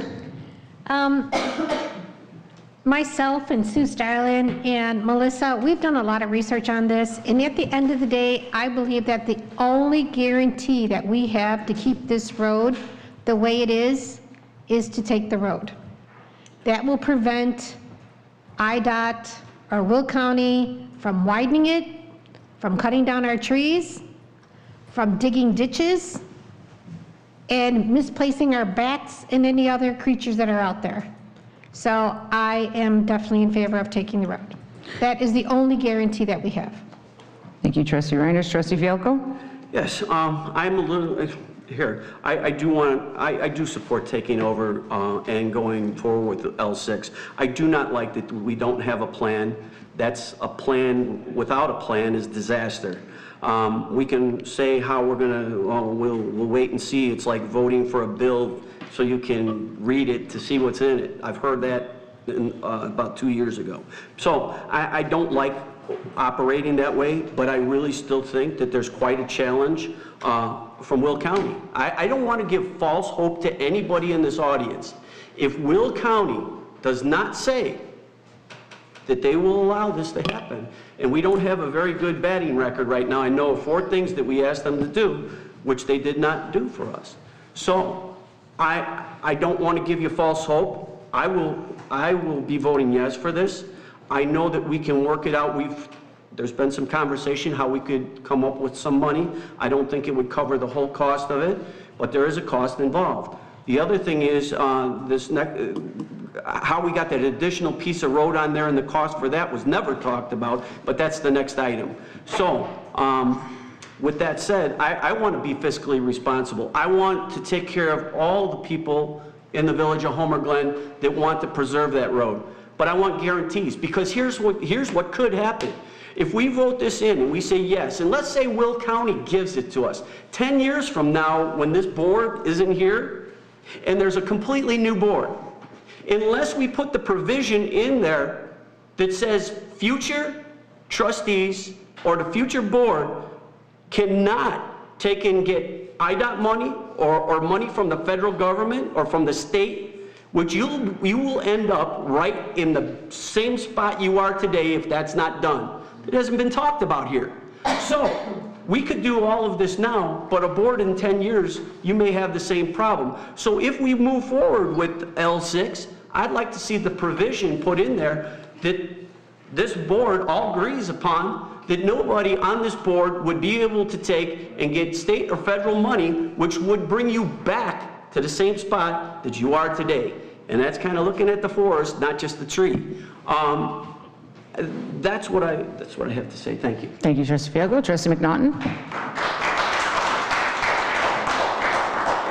At the recent special meeting, it was unanimous. 100% of the public comments were asking for help for us to protect the area, the history, and I'm proud to say that we were able to add this to the agenda tonight in short order to show that we stand with you, the members of our community. Thank you. Thank you, Trustee McNaughton. We have 5 years, approximately, roughly. Oh, did I miss you, Trustee Mason? Oh. We have roughly 5 years to come up with how we can manage this, to make it happen. I believe the resolution that we passed is what's protecting the road from potentially being expanded. Is that not right? Is that not true? It stalled it. Is Yeah, basically what so- it, I thought Will County Board stalled So it. I'm not against Trustee Fialko's opinion. I'm not against Trustee Fialko's opinion of adding in, I don't know, I'd have to ask legal how to add that in, so potential future boards cannot take IDOT money or federal state funding. I like the idea. Trustee Reinders? One of the things that Melissa and I and Sue did talk about was that there would have to be some type of protection moving forward to prevent that from happening in the future, whether it be an SOP, whether we add it to our ordinances, whether we do something, but we would have to, there would have to be something in place. Well, you know as well as I do, SOPs and ordinances change like the wind in this village. I know, but I mean, at least if there was something on the books that we could at least refer back to if somebody did try to change something in the future. So that was one of the things that we talked about. I thought that's what the historic and the resolution that we just passed was protecting. No, I think the resolution is really it just urged the county to not move forward at this time or to be sensitive to our, we would need additional protections locally. Madam Clerk, who made the motion? And who made the second? Would either of you entertain adding something in there legally to protect the road from future destruction? I don't believe that writing it into the SOP or the ordinance would have any impact, unfortunately. So it would have to be written into whatever agreement when there's transfer of jurisdiction. Am I wrong, attorney? What's the specific question? The question is, the way the motion is written, is there a way to add into the motion that future boards cannot accept funds from state or federal to expand the road according to IDOT standards? No. May I clarify? Madam Mayor? Melissa, Melissa a second. Yes, Melissa. I think the simple question, Council, is how do we protect ourselves from ourselves? I think that's the question. And I'm not sure if is that the question? Trustee Fialko? It would be to Like- protect our village from future. From future- Boards that would be. Correct. That would be, come after us, yeah. Yes. And I don't know if that's the right. It may not be But a it's to fund. protect the residents of this community for the purpose that we are here. Yeah, so there could be layers future of this, board I think. vote. We talked about at the workshop. It could be that we move forward with trying to get some kind of state protection on the land. We pass an ordinance, maybe there's something related to the funding, but I think that we should look at that comprehensively to figure out what our approach or plan is. But I do think that, I also, Madam Mayor, there isn't a resolution tonight on this. It's just approving, it's allowing staff to begin the process, and the resolution will come back in front of this board. We will have time, I think, if the board wanted to direct us to figure something out with council, we could add that in. Well, this motion is just to take over the road first. First, we got to make the road ours to say. But we will have to come back with an actual formal resolution to do that. Yeah, I think that's the best route to take. Pass it as the way it is, or so be it. And then once the road is ours, then we pass a resolution saying this road cannot be touched, or. We will still need to process a resolution in order to correct?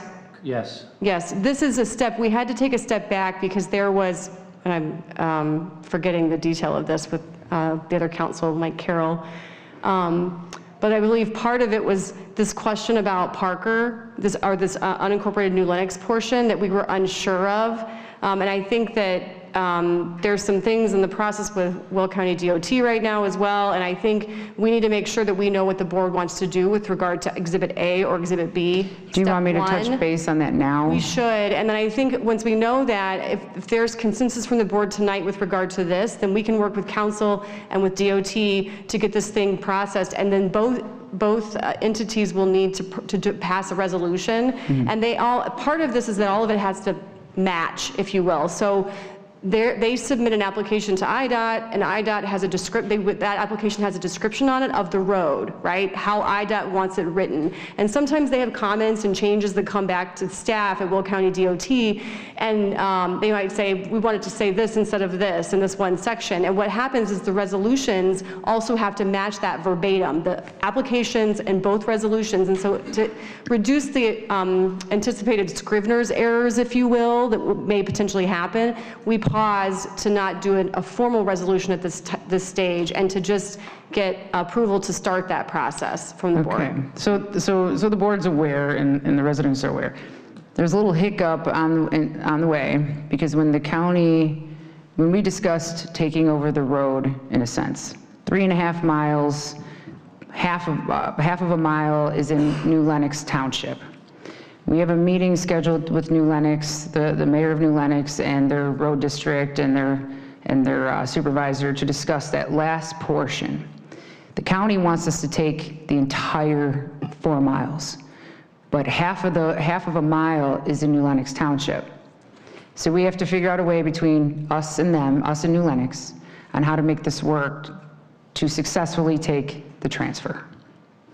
So this is the first step to say we are going to take our portion and move forward the best we can. We did talk to the county and say, look, we only want to take ours, leave New Lenox and New Lenox, but they would like us to take it all. The challenging part is the part that's in New Lenox is the roughest part of the road. So we have to figure out how we're going to make that work. So that is a little hiccup, which I'm sure most of you are aware of, but just so the residents know, that was the issue. Trustee Fialco? May I ask Melissa? Sure. A question. Okay, so at this point, for the next one down, for L7, that includes that piece of road you're talking about, the additional piece.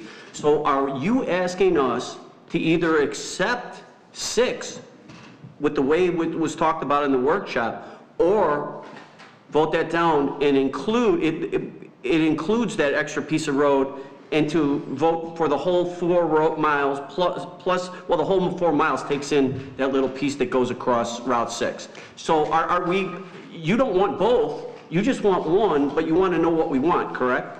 So I don't think this is about what I want.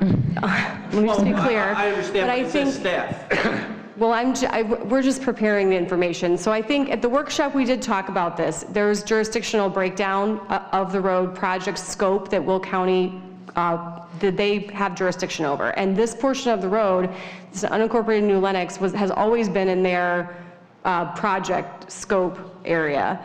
So I broke it down for you that night to show you kind of where our area is, where their area is, and there's also statute references we talked about that, so the village can, so under state statute, we can take roads outside of our jurisdiction if we would like to. There's a little hiccup, we talked about that night too. This would be subject to review of our boundary agreement with the village of New Lenox, because this is outside of our boundary agreement line, so our boundary agreement line likely says we can't do this unless we amend that with that village. There might be steps, but I think that's up to this board to decide whether or not they just want to pursue, you just want to pursue the corporate limits, or you want to pursue all of it. Listen, my question is, in that boundary agreement, do we have the right? I don't think so, but I did not, I read it one afternoon and it has not been through legal review. You know, like with other towns, we don't have the right to even approach or discuss boundary line agreement changes without notifying them. I don't know of any of that, but I think it reads as if we don't have the ability to do this right now, that this would be. So the question stands, does the village want to take Exhibit A? Yes, just say, we all say yes. And if New Lenox says, no, we don't want that portion, are we willing to take that portion as well? That's the question. Well, that's Exhibit B, though. That's why I'm asking. Right. Does A... But A we wanted, you guys stated you would like to take. So A, we're done, we're good, we vote yes. But does B But then B, all orders plus that? That's what I'm asking. yes. Okay. So we would, if we wanted all of it, we would vote no on the first one and vote yes on the second one and include it all, if you wanted all of it. In my, yes, but in That's my question. well, you can vote yes to both because you're just adding on a little piece. But in my opinion, after reviewing what I've been in the village hall to learn, is that Exhibit A is what we want. Exhibit B, that little extra pink portion hanging off the bottom there, is in New Lenox. I think it would be respectful to go to New Lenox and say, hey, do you want this or not? And if they say, no, we don't want it, okay, we have the vote to say, okay, well, we agreed to take it. Or do we say, no, we don't want it either, and then the county says, well, then you're not getting any of it. That's the fear, right? So my opinion is A is a yes, and B is a yes, and give New Lenox the first right to take over that street. Madam Mayor, may I? Sure.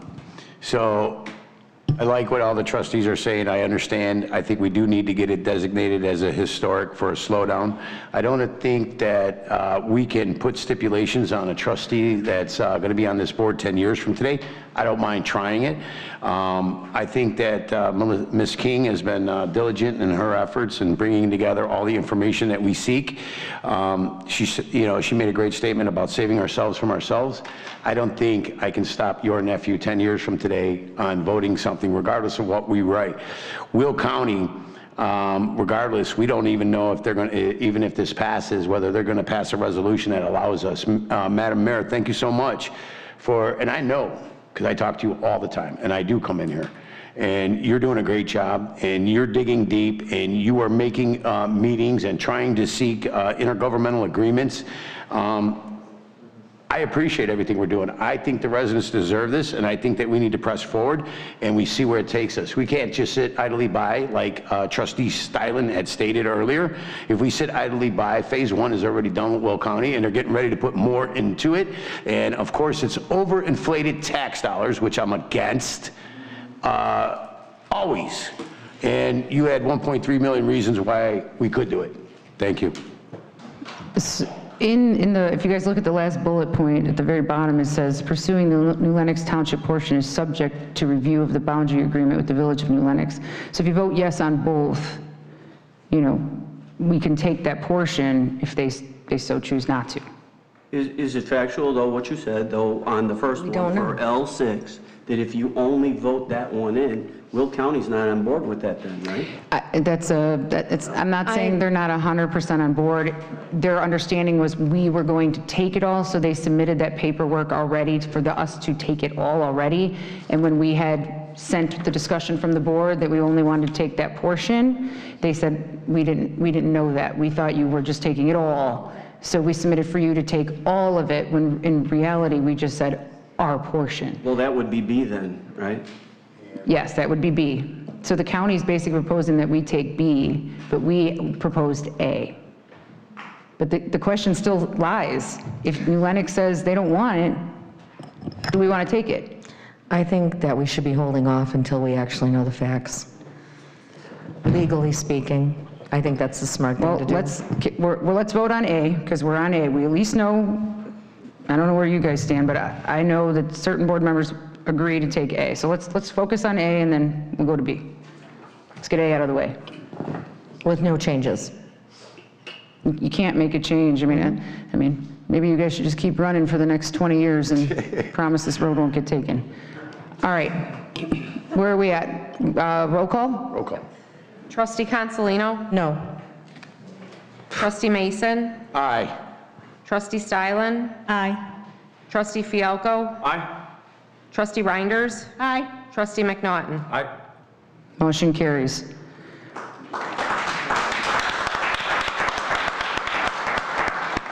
All right, now we're moving on to L7. Consider for approval a motion to authorize staff to process and request for jurisdictional transfer of Hadley Road and portions of Parker Road and Chicago Bloomington Trail to be added to the village street system as shown on Exhibit B. Is there a motion? So moved. Trustee Mason, is there a second? Trustee Reinders.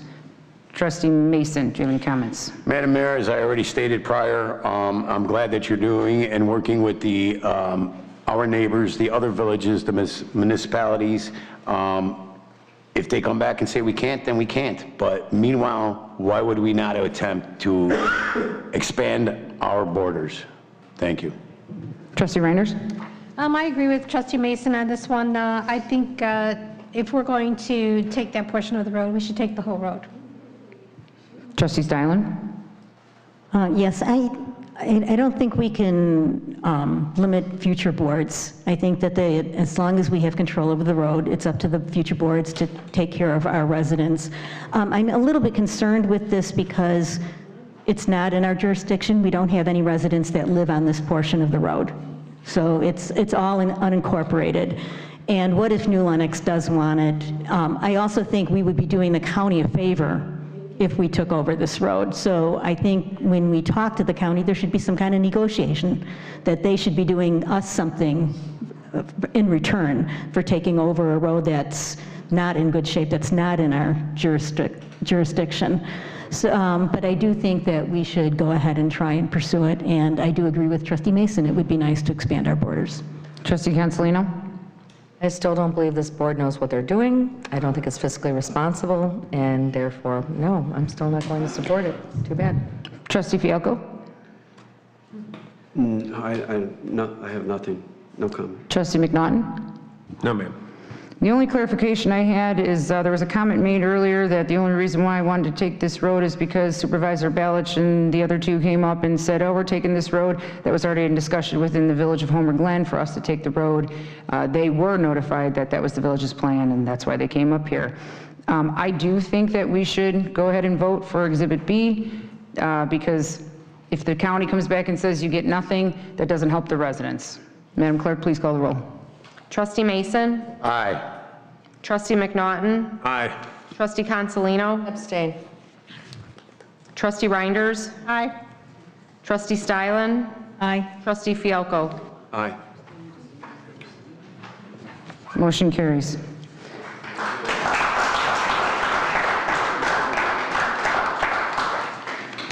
Okay, now we're going to move back to L2. Consider for approval the reappointment of Martin Pavlik back to the Parks and Recreation Committee. Is there a motion? Aye. I'll second.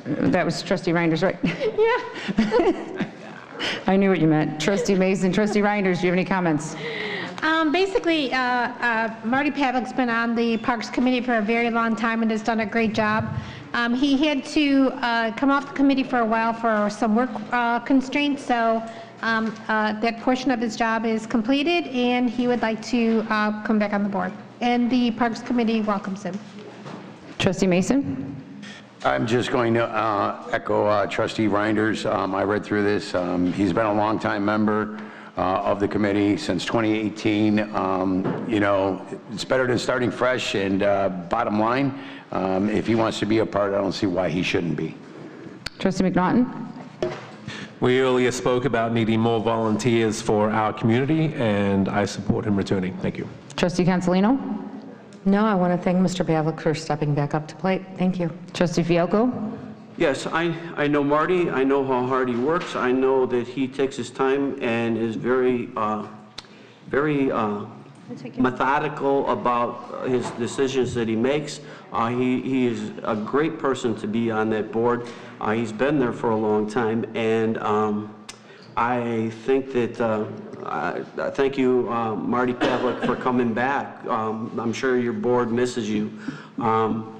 Again, in the days when we can't find people to work for a paycheck sometimes, and the folks for all the boards that are on the committees donating their time is amazing, and that participation from Marty, I'm glad to have him coming back. Thank you. Trustee Stylen?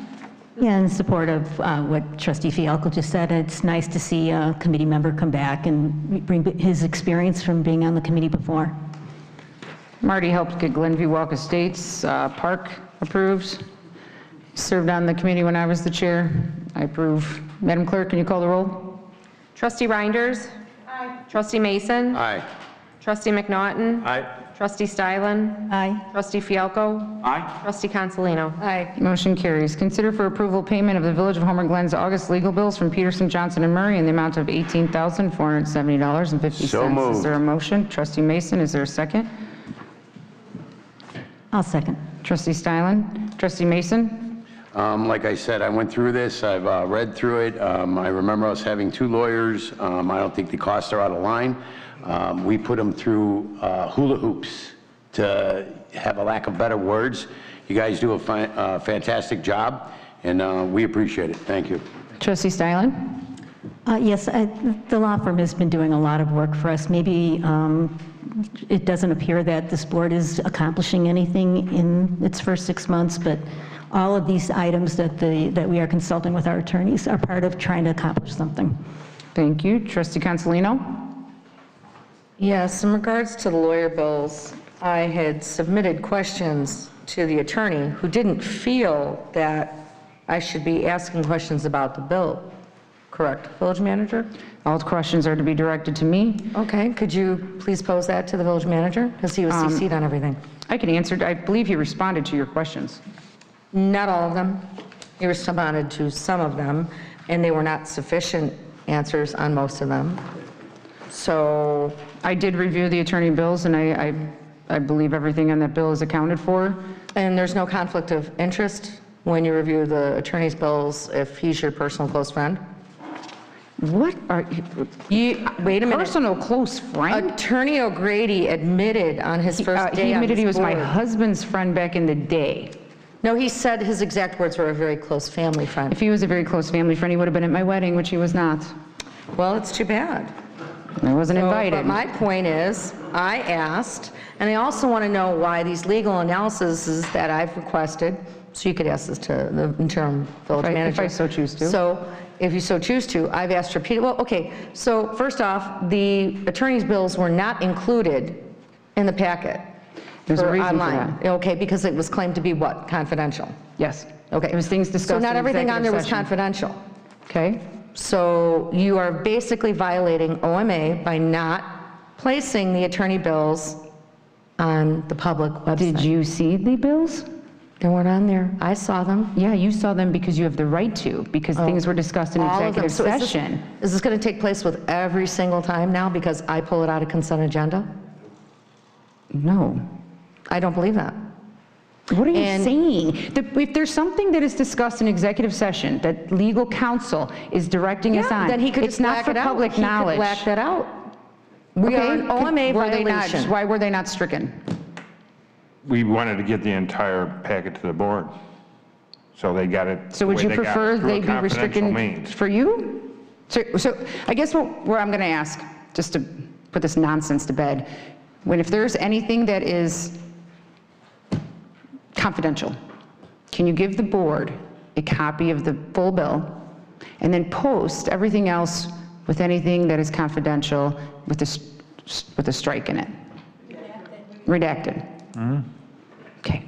And that's what we need to do in the future. Okay. But I also, like I said, I want you to ask the village manager why, when I've repeatedly asked for legal analysis, I've gotten them 20 days later, or in this case, 7 days later. I'll be sure to get on top of that right after Okay, this so it's meeting. appropriate that I'm receiving legal analysis that I've demanded repeatedly regarding 2 agenda items that you've put on there. I'm sure everybody else on the board got it, but I didn't get it, Rose didn't get it, neither did Dan. I don't even know what you're talking about. When you say 2 agenda items, I have no idea what you're referencing. So at point of order, let me speak. Ordering me, you're asking me a question. Point of order, I do have the floor. I am the one with the questions about the Continue bill. on, please. So what I'm trying to explain publicly here is that we have an attorney who's charging us $18,000 who doesn't want any transparency and doesn't want me or anybody else from this side of the dais to ask what the bills are for. So I would also like to request that we get a more detailed billing. Are you done? I don't know, am I? I don't know. I'm not in your brain. Are you done? Okay. Point of order. Although I do live rent-free in your head, but I will say. Oh, look at your dad out there. Oh, hi, Dad. For you. How you doing back there, Dad? Yeah. Very professional. So I will say that the attorney bills, as I asked, and the village staff agreed to have them marked out so the public can see. Your statements of that you're sure the other board members have seen things, they see everything that you see. Maybe if you came to the village hall once in a while and asked these questions. Well, and went through, considering I'm speaking, I have the floor now, right? So maybe if you came into the village hall and had conversations that were worthy and stopped flipping over rocks to look for roly-polies, maybe we can have these conversations in the village hall instead of out here and embarrassing ourselves. Can I answer? Right? No, I'm still talking. Okay. So here's what I will say. I do think that the village, when I saw the village attorney bills, I thought it was a lot. And then when I reviewed them, I went, I see, I understand. There's so many questions and emails that you send on a regular basis to the attorney. You attach the attorney to every single email asking ridiculous questions, costing the village a lot of money, not to mention all your FOIA requests. So if we want to talk about saving dollars on attorneys, maybe we should just have some discussions within the village hall. So Trustee Reinders, do you have any comments? So I've been Trustee cut off. Fialko, do you have any comments? Yeah. I'll document that. I will start by saying this. In the past, we've had many ex-trustees come up to that podium and try and chastise a $5,000 bill. And when they did that, it sometimes included 2 attorneys, and then it also included the little court thing that we've got here. Again, what is it called, Joe? Adjudication court. Adjudication. I've never been there, and I'm glad I haven't. But between adjudication and we had legal, legislative counsel, and we had a regular lawyer, we didn't have bills this high. So that's just being fair to the amount that's on here. Now, if we break it down and we look at it, they did do a lot of work. And I've always reached out to whoever is the village manager and asked, did you review the bill? And do you approve of these things? Because we don't know everything that goes on every day when it comes to legal. As far as redacting stuff and taking and marking it confidential, I'm not so sure I agree with that, because it's supposed to be basically a summary of what was talked about, and it should say with who. Now, it's not giving away any secret information in that summary. So I would think that we shouldn't have you know, in the name of transparency, I don't think if it's put in a summary fashion, I don't know which one of these would be considered to be divulging any information that would be confidential. But I think that we could ask the law firm to put it in a summary where it doesn't divulge any secret or confidential information at that point, and be transparent with the public as we always have up to this bill. This is the first bill I've ever seen where it's got that stamp on it. And I would like to sway away from doing that if you could have that conversation with legal. And I think there is a way around it besides redacting and you know, maybe some other, or however we did it this time, which I don't think was right. But you know what? They do have a lot going on. The bills are there. They did the work. Unless Joe could tell me that, no, this wasn't done yet, or no, although I did see something in here, and I don't know if you saw it, where although I think it was answered today, where we're answering questions of the public, from the public. I didn't see that. As part of the bill, but then it was said that, oh, well, a trustee wanted that too. So I would refrain from putting the public in there if they're not involved, and if it came from a trustee, it should say the trustee's name. It's that simple. Can you point out where that's at? Because I saw that comment earlier and I didn't see it. It's so loud, I can't. Do you see it, Joe? The email we got today, we got an email today. No, I saw the question. I believe there was some general questions about the Hadley Road and the direction that it went to, or some of the questions that went to the attorneys. And it was questions from trustees, the public, and staff. So it wasn't the public. It wasn't one particular resident. It was. So the wording was public questions, not a resident calling the attorney. Right. And I got you. Okay. I still got the floor. I know. I was just wanted to clarify that. I don't want to hear you. I'm just saying, can I go? Yeah. All right. The thing is, though, Joe, and maybe for legal, Mike, if you could talk to your office, and you know, especially if a trustee has asked it, there's no reason to put that the public. I mean, this is not. You guys don't work for the public legally, right? I mean, you work for the board, and so I think keeping that verbiage out of it would have helped in this situation.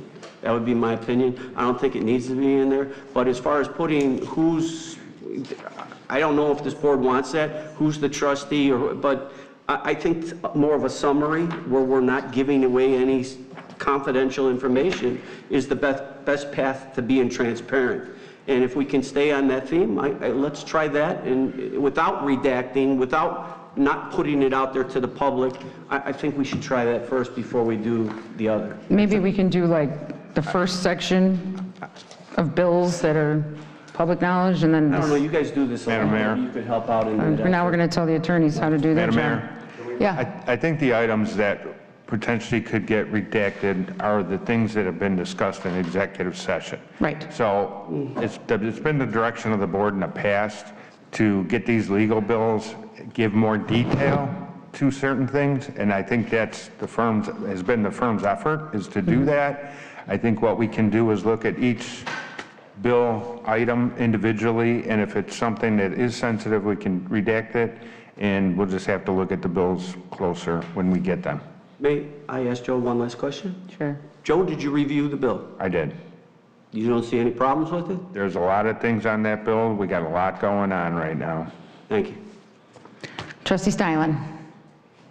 No comment. Trustee Mason. Trustee McNaughton. Yes, I wholeheartedly agree with Trustee Fialko. If we could provide a summary attributed to perhaps each trustee, whatever that may look like, redacting the specifics, but what that amount of money that we spent, who that was attributed to, absolutely, I agree with him on that. First and foremost, I'm a resident.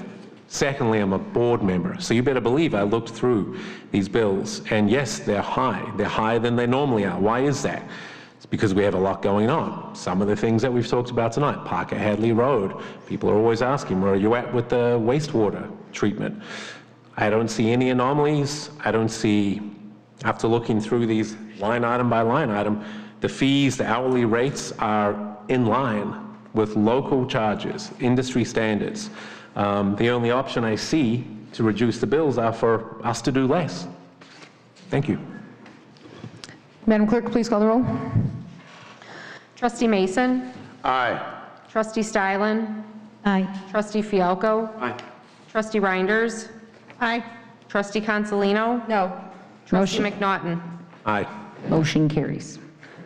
Moving on to L4, consider for approval ordinance number 23-060, a request for zoning map amendment to rezone the subject property from E1 Single Family Estate Residential District to OS1 Open Space District for certain real property located at PIN 1605114000250000 in Homer Glen, Illinois, commonly known as Welter Farm, HG 2319A. Is there a motion? So moved. Trustee Reinders, second by Trustee Mason. Trustee Reinders? This is basically the Welter Farm, which should have been open space from the beginning. I don't know what transpired back in 2001 when they rezoned it to E1, but I say we put it back to open space. Trustee Mason? I agree with Trustee Reinders. It is open space. I am not opposed to seeing a farm on open space. I know from Ms. King's description on our last meeting that you can put parks and paths and things like this of beautiful nature, so I am all for this. Trustee Stylen? Yeah, I don't know if we ever know how it got zoned E1 from ag, but I do see this as a corrective measure that it should be zoned open space. We didn't have open space zoning back in 2001, so this is kind of a nice housekeeping issue. Trustee Fialko? Yes, this issue, we sent it back just to have it reworded. I'm sure the attorney looked it over, and it fits the need that we needed to have up to this point. The Planning Commission did vote on this 4-0 to adopt. What I wanted to say, though, is there's been a lot of people that have come up to this podium in the last year and claimed that it was already open space. It's never been open space. It was zoned as E1. So I just want to, before, it's always good to do your homework, and that's why I held back on saying anything till now, when we have and understand exactly what, because a lot of what took place with this happened happened over 15 years ago. I think you may have been on the board, I don't know. But I know that this was very controversial. People were accused of things wrongly because we see it now. We wouldn't be voting to move this to open space if it already was. So I just caution everybody before we get the pitchforks and the shovels out next time, to let's let it take its course. Let's understand what the law is. Let's understand exactly what it is that we're trying to accomplish too. So that would be my 2 cents. Thank you. Trustee Consolino? Yeah, I agree with Trustee Fialko. I find it very odd that none of the extremely loud and vocal campaign supporters for some of the people on this board that claim that they were at the open space campaign are not here. And they weren't here the last time this was brought up. So, yeah, they spread a lot of false information and they accused a lot of people of false things. And I have no problem saying that out loud because it's true. So it's nice to see that we are actually cleaning up the mess by previous administrations to actually label this and zone it as open space. Proper. Overdue. Trustee McNaughton? I have a comment. Our supporters aren't here because they trust us to do the right thing. They know they don't need to stand out here with their pitchforks, unlike some other supporters, because they know we're going to stick to our campaign promises and do what we said. Madam Clerk, please call the roll. Oh, Trustee Stylen, did you have something to add? Yeah, I just wanted to make a comment. This property was purchased by voter referendum designated as open space per state statute that has nothing to do with our zoning. So it was considered open space by voter referendum. Thank you. Any additional comments, Trustee Fialko? Yes, just to add to that, that space where Pelican Harry's is at, that portion was sold. It was 40 acres of land. You have to be more than that. They're already taking, there is a House bill that's pending right now to change the acreage to 25 acres. So if this was open space to begin with, they would have never been able to sell the property in the front on Bell Road to Pelican Harry, that strip mall in Pelican Harry's, and that housing that was built by Homer Township was done. So if that was factual, that it was all open space back then, none of that would have happened. And so I agree with the rest of the trustees. We're doing the right thing now. We're correcting a problem. That's what we're supposed to do. Work together, correct the problem. It looks like we're going to have this done. But I think we do now have the facts, and it's time to do it. Madam Mayor? Trustee Mason? I think Trustee Fialco just answered my question, but that was exactly it. If it was supposed to be open spaces and was never designated, why did we sell off 40 acres? Why did we put in senior housing or whatever the case may be? If it was open space, that's what it was intended to be, then something should have been done 20 years ago when the township came into play. Madam Clerk, please call the roll. Trustee Reinders? Aye. Trustee Mason? Aye. Trustee Stylen? Aye. Trustee Consolino? Aye. Trustee Fialco? Aye. Trustee McNaughton? Aye. Motion carries. Consider for approval ordinance number 23-062, a request for 1, a preliminary plat of subdivision, 2, a special use permit for a major amendment to the Menards planned unit development PUD requested exceptions as listed in the attached Exhibit A, 3, special use permits for a car wash, an automobile repair service and body shop use, B, a drive-through establishment, and C, an automobile service station, gas station, and 4, a site plan for certain real property generally located at the C2 Local Business District on lots 4 and 5 of the Menards PUD subdivision, Homer Glen, Illinois. Is there a motion? So moved. Trustee Reinders, is there a second? I'll second. Trustee Mason. Trustee Reinders. This was something that came before the Plan Commission, and I actually attended that meeting. I happened to be there on another issue that was before the Plan Commission. But I actually stayed and I listened to what they were proposing. Unfortunately, I couldn't stay to the very end because I had to close the restaurant, but I reviewed all of the conditions. They did pass this 7-0 with conditions. And one of the conditions that really has me concerned is, number 1 is that they have to provide masonry veneer on the canopy columns. So I want to make sure that that is something that they're going to adhere to. And then under one of the, number 4 of the Plan Commission recommendation was, the car wash special use is approved on the condition that the operator will take precautions necessary during the peak season to avoid hazards in the access road or blocking of the access road, including 1 or more of the following. Additional staff will be used to help direct and manage traffic flow through the site. A staff person will be placed at the internal intersection west of Bell Road to help direct traffic, electing the most efficient time for vacuuming. Example, before or after a car wash or traffic exiting the wash will be prohibited from making a left turn. Exit the car wash site via the right turn in, right turn out of the access drive. I have a real problem with this. This is one of the things that is making me think that the traffic is going to be backed up from the access road onto actually Bell Road. The access road is the road, and correct me if I'm wrong, the access road is the road that actually goes into Menards, right? And then from that road, there's another road, but there's also a road coming in off of Bell Road as well. There's actually only one way in, right? There are 2. May I proceed? Yes. Mayor? Can you please? Just. So the access road that you have is the north access that takes you the right in, right out. Then you have the stoplight that takes the northbound left turn traffic in. Right. During busy seasons, during that period in February and March where you have the snow melt, people get their car washes more often. Under the prior plan, there was a narrower strip between the car wash and the shopping center. So the car wash that was previously approved was approved based on the same traffic report and those same concerns. We do it at every car wash. We always keep an eye out to see where it's busy. Do we need to shift somebody to a different lane? Sometimes we tell them you can't vacuum first.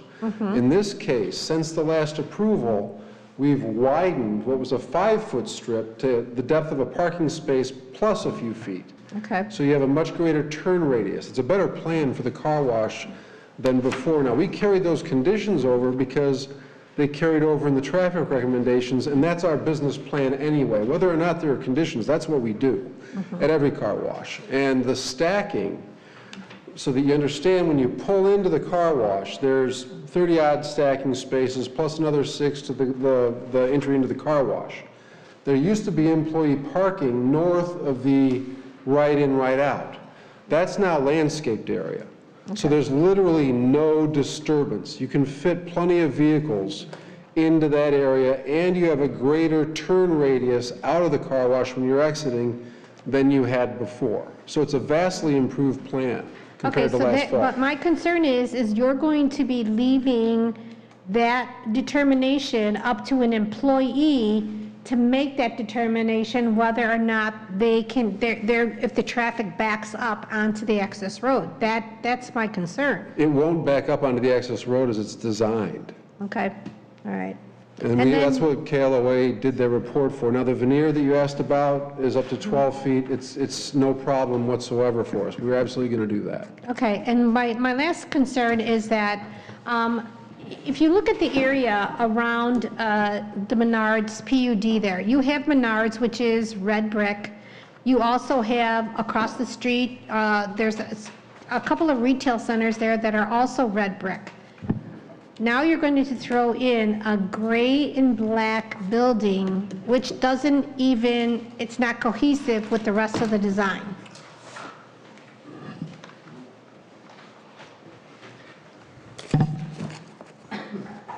Oh, that's pretty. It's stone. It's a feature building in Oak Brook Terrace where there's a lot of red brick. It's a feature building that we've got in Evanston on Oakton. The same tones, the same colors. It's a different color. This is a different color than the Home Depot that we have in Evanston. It's a different color than the Home Depot next to us in Oak Brook Terrace. There are reasons for that, and it has to do with brand identity. This isn't the same uniform shopping center all the way across. Each one has deviations. We're also on a tier. You have Menards, 20 feet lower you have us. You're going to see Menards above us, and the horse farm to the north of us is another 18 feet lower. Right. So it's separate. It's designed in a way, and it's not brick, it's stone that we have. The white is stone. So it should look good. It's looked good in every community that we've done this plan in. It's just my personal preference, that's all. For the area to be more cohesive. That's all. Trustee Mason? First, I want to let you know. Oh, I apologize. First, I want to let you know that we're pro-business. At least several of us on this side are. It sounds like... Excuse me? Well, no, and I spoke to Trustee Reinders today, and we went over some of this, and I actually come into the village and ask questions, but thank you, I didn't mean to allude to that, Trustee Reinders, but I know people sitting next to me are pro-business for sure. We appreciate that you've already taken the concerns of congestion into consideration. That was one of the things that Trustee Stylen and myself talked about today. There's trustees that like to say, hey, if the Plan Commission pushed it, I would agree with that. The Plan Commission is saying, okay, it passes, so I would agree with that again. You've taken the time to alleviate the congestion. Employee control, I understand, because I understand the area, that to me, I don't think you will have a backup of traffic. I think it's going to flow in there, and you said you had 30-something odd plus stacking ability. So I think you're addressing the issues. One thing we did talk about today too was the ambiance of the area. Natural colors, which I had mentioned to Trustee Reinders, I'm all for it. I don't want I guess a big green neon sign out there maybe, but the colors look beautiful. We appreciate it. We welcome you. I'm pretty sure you're going to meet all the applicable building codes and apply for all the permits, of course. I am pretty sure you're going to meet the engineering codes. I know you're asking for a lot of variances, but the ones that I've read through, I don't see an issue with.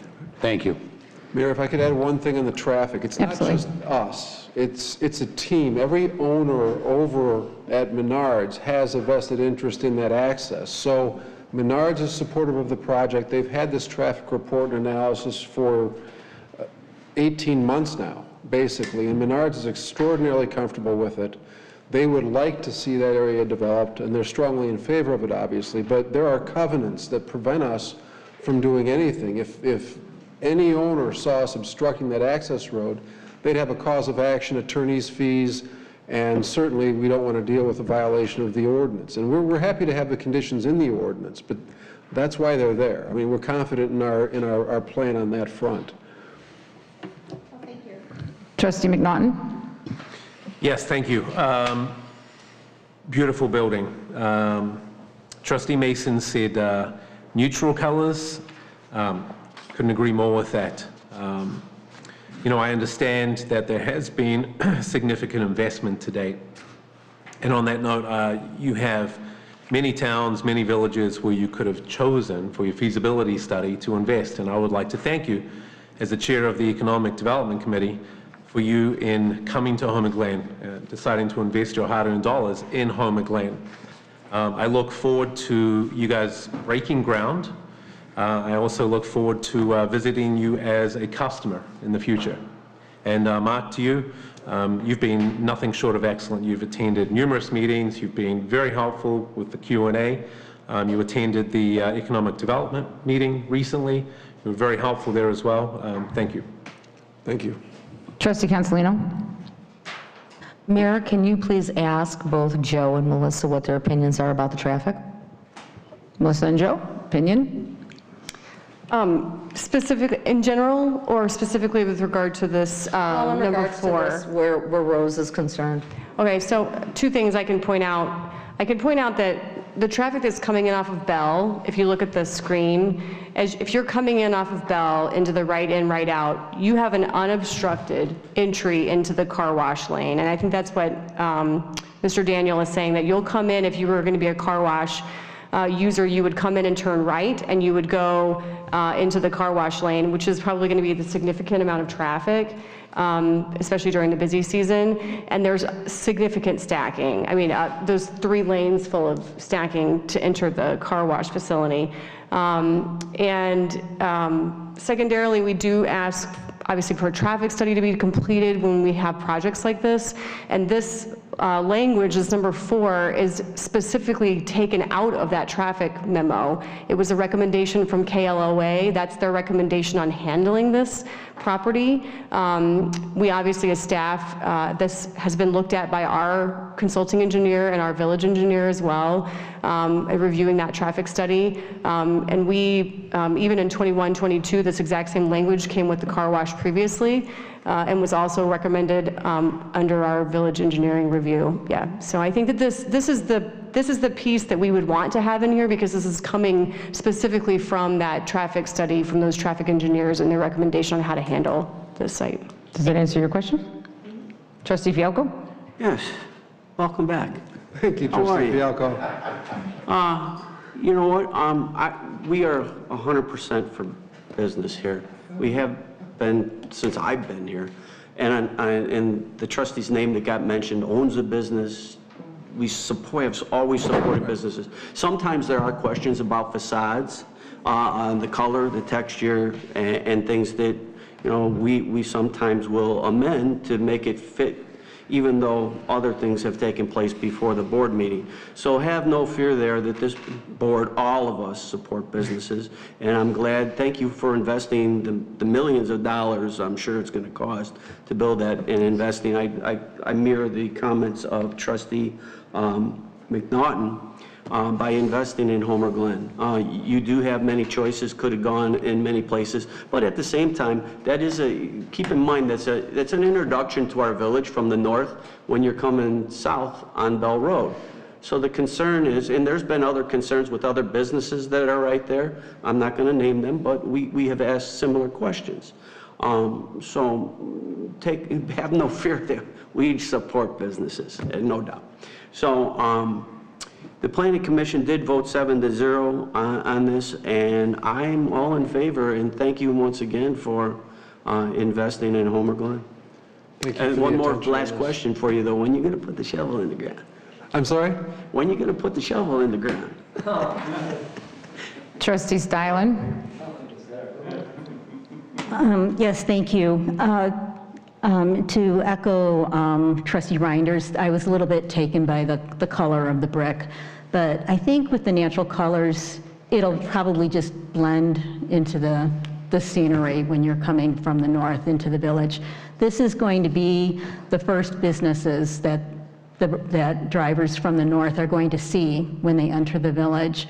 And I would like to make one request, and you said to provide masonry veneer on the canopy columns to the height of 12 feet. I'd like to request that it just goes all the way up to the top of the canopy. That may become a code and wind-bearing issue at that point. I mean, you could accomplish it. I think making the best effort to do that. Yeah, it's our entryway now. And, you know, Arby's did a great job of landscaping in front of their sign, and now this is what people are going to see. They're going to see this gas station. And if we could just improve that, I think that would be great. Do we need to change it in here? Motion to amend. You said yes. Okay. And then just also to mention that what's before us is we're voting for this plan of buildings. This is not a liquor license approval or a gaming approval. There's a moratorium on that, and I have reservations on any additional gaming in the village. So Trustee Steinlein, were you recommending a motion to amend?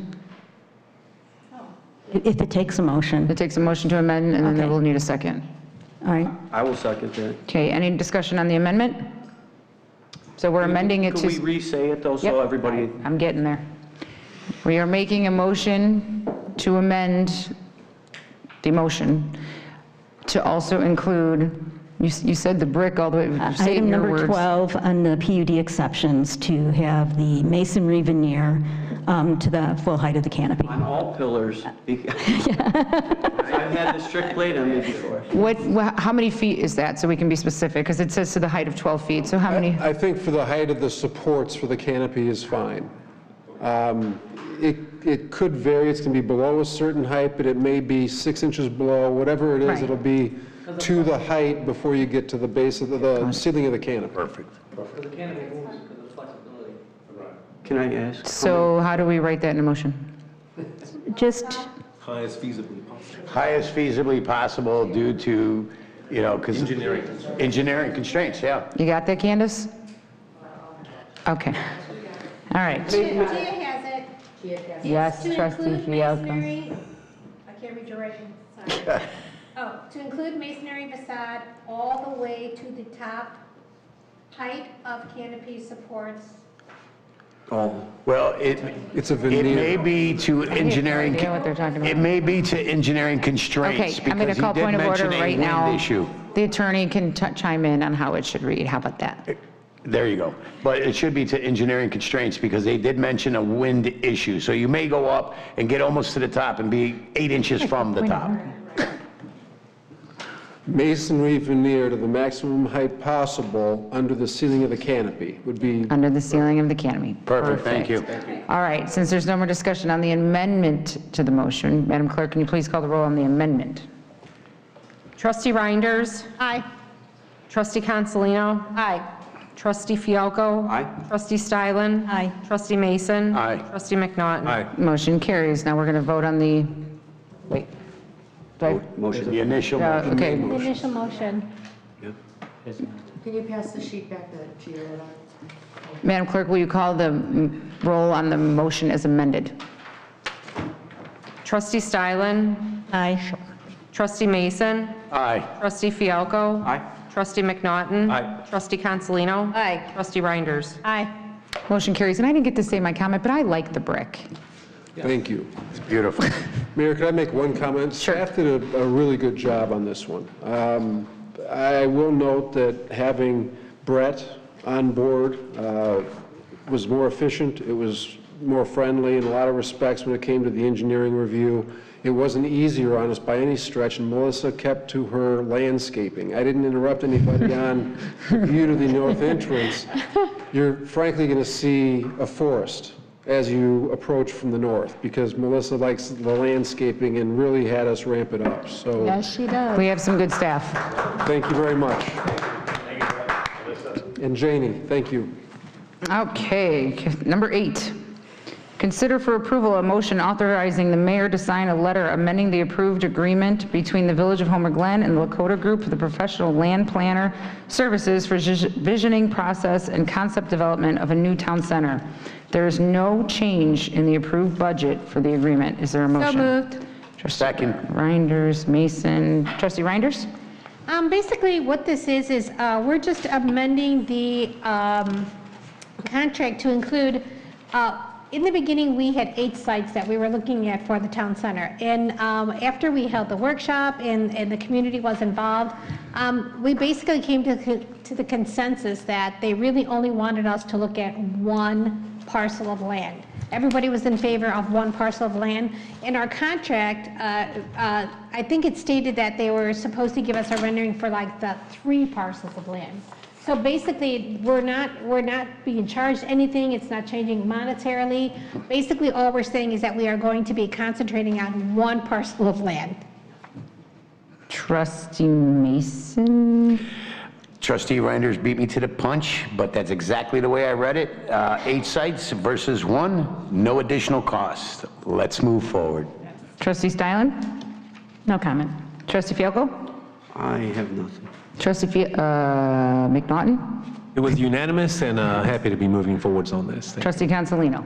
It would be nice to move forward something positive. Madam Clerk, can you please call the roll? Trustee Reinders. Aye. Trustee Mason. Absolutely, aye. Trustee Mason, or sorry, I just repeated myself. I'll answer again. Trustee McNaughton. Proudly, yes. Trustee Fialko. Aye. Trustee Consolino. Aye. Trustee Stylen. Aye. Motion carries. Number 9, consider for approval a contract for services from Grant Staff, Inc., who will write grants on behalf of the Village of Homer Glen. Is there a motion? I'll make the motion.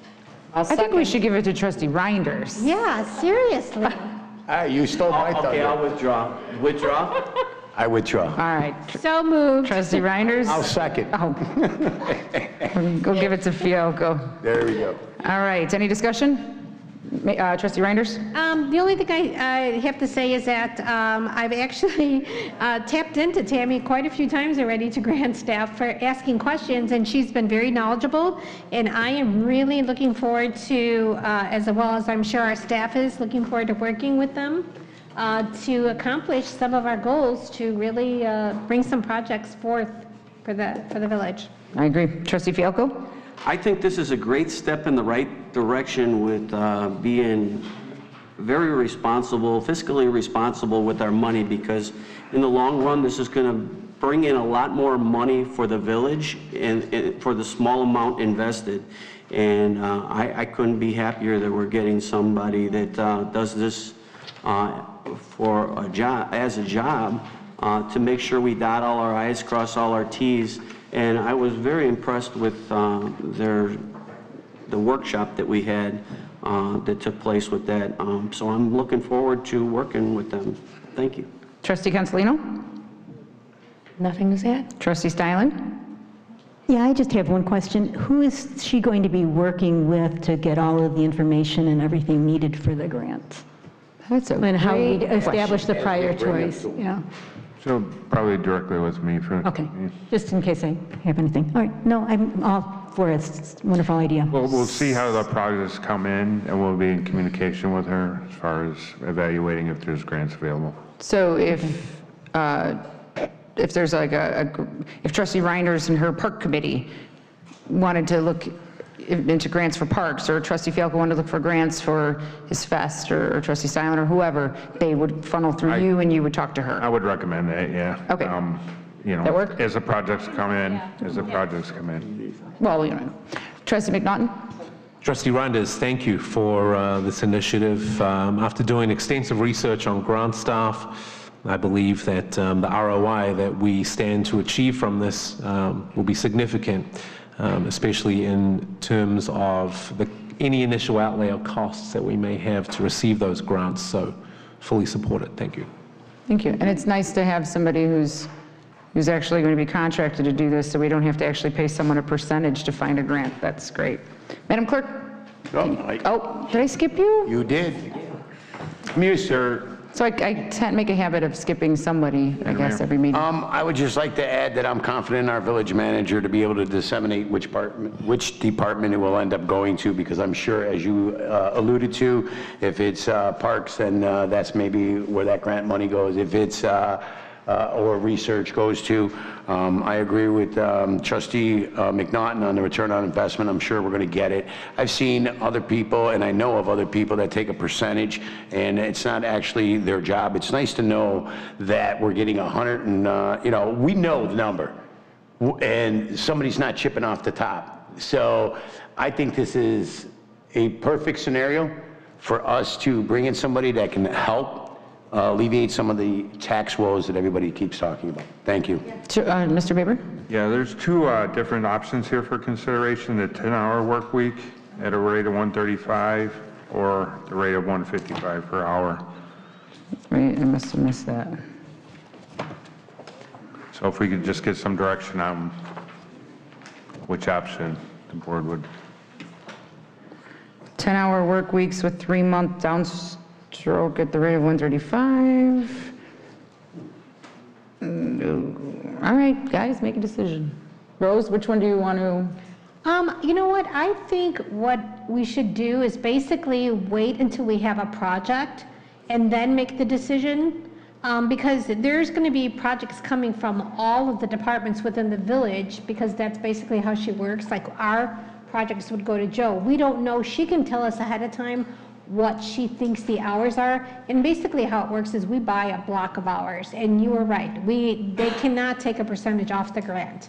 It's illegal. So I think we should really wait until we actually start to work with Couldn't Hadley Road be part of this right out of the box? Basically, I will tell you what she told me, because those are one of the things that I did tap into her for, was to see if there was any money for something, even something of historical. Private. So she said that there were the private corporation, she said, but she said they will not give you the kind of money that we're looking for. She said you might get 100,000 from one foundation, maybe 100,000 from another. But she said, so just so you know, don't go into it thinking that you're going to come up with $5 million right off, or $6 million off the bat to get. So there. Trustee Reinders, I apologize. I called you Rose. I did not mean to do that. Trustee Reinders. Trustee Reinders. Did I miss anybody, or did I even? Trustee Stein? Are we supposed to make a decision today on which of these agreements that we want? Yeah, I believe we're supposed to choose one of the two options. Trustee Reinders? All right, give me the sheet. Somebody took I think one of you guys have my sheet. Oh, the grant, okay. Either way, this one. Thank you. We're going to pick a contract and sit tight on those hours. We retain her. She's on board, and then as the project comes, she'll tell us how many hours she needs to work on it. But whatever you guys want to do. Legal? Is that how this works? I don't really know what the question is. The question is... I think basically what it is and again, I think it's going to be project driven, because whether it's going to take 10 hours to do one project, or it's going to take, it's going to take 100 hours to do a project. So you're saying per project? Per project, yeah. So we could just leave it blanket and just have her tell us which one it takes? I think we could have those conversations with Tamara, and we'll get a better handle on what projects we might have down the pipe and what the rate would be then, which she estimates the kind of hours that are going to be involved. We have to buy a block of time, and she will tell us. She said basically what's going to happen is the first project is going to be the one that's going to take the most work, only because she has to gather all of our information from the village. She has to put that in her system. And then she said, once she gets that in her system, then it'll be so much easier for her to be able to just tap right into that. And then it's not going to be as long to further a project versus having every single time to input information. I gotcha. So, Trustee Steinle, did you have something? Well, you're paying a different rate. Right, you're So, paying different rates, right. you know, it's just a matter of which way do we want to go to commit to paying the lower rate and going with more hours, or paying a higher rate and just trying it at first with less hours. Right. And I'm really ready to go out on the limb and say go with the lower rate for the more hours. More hours. I would, I think for our first attempt, and if we feel, we can always come back and amend it. if she's willing to offer a discount, that discount equates to Right. $2,500. Right. Right? At $16,200 at 10 hours per week, that's 120 hours, that's 12 weeks. Right. That's a great start, and we're saving $2,400. I would If she's willing to offer the discount, Yeah. take I it. would say. She's probably going to need a lot of time to gather our information. Well, that's it. She said she's gonna need the time in the, up front to be able to input all of our information, and then, to actually look at what each one of the different departments, what their projects are. And she's going to be doing that regardless. Right, Might as well take the 135. right, might as well. I'm going to ask council to chime in here for a minute. Yeah, just briefly, when you're dealing, I'm sorry, when we're utilizing consultancy agreements, which is probably what this would fall under in the ambit of contracts that we review, when you're talking about an hourly rate, you're very likely going to want to have a minimum amount of billable for a specific task. For instance, you don't want to have a telephone call costing you 1 hour and burning an hour. And from looking at this grant contract, it is not particular with what their billing increment is. Is it 1 hour every time they pick up the phone with you? Is it tenths of an hour increments? Right. I can share with you that in professional consultancy areas, especially attorney works, typically we bill in the 0.1 or the 0.3. I do 0.1 or 0.25 hour increments, and that's pretty standard. I'm not sure what the consultancy minimum would be here, but it's something that I would explore, or at least maybe direct legal to work with her, or someone from the village to work with her to try to get that point down. So can we make a motion to table until we have that answer? Can I make a superseding motion to table this until we have that answer, whether it be Rose or yourself? Trustee Reinders? I'm sorry, Trustee Reinders? No. I'm with Trustee Reinders. I have a question. You stated it's illegal for one person to be appointed to claim a percentage of a grant. Is that correct? Right, you can't. Trustee Consolino, were you appointed at a township meeting to collect 1% of every grant? You were? May I call a point of order on that, because it's not part of our conversation. But I can ask, excuse me, Question, but point of order, it's not on the agenda. I'm asking for her reference and her professionalism in this matter. That is out of our purview. Okay, well, if she doesn't have any professionalism in it, then, okay. I know you guys want to argue, but that's not part of our... I think legal had something. No, just from a parliamentarian standpoint, the point of order, which Mr. Fialco, Trustee Fialco is raising, does take priority, has to be heard first, and then the rest of the chair can then make her ruling, how she sees. And there's a third part to that, if I'm not wrong, too, whatever, and this isn't for this issue, but also the chair can make a ruling, but it is on the chair. And the thing is, the board can then decide, just because you say what you want it to be, doesn't mean it can't go to the board for a vote. Correct. Okay. But I had the right to respond to your point of order, and which I did. Absolutely. So, here we go. All right, so you're making a motion to table this. He can't. Oh, Trustee Reinders said no. Well, can she? This is where this is the famous question. So at a couple meetings, this is for you, attorney. Sure. There was a couple of meetings where a trustee had tried to supersede a motion, and they were denied. Is that correct? They were denied. Sometimes it was slid by. Okay, point of order. I'm asking the attorney a question.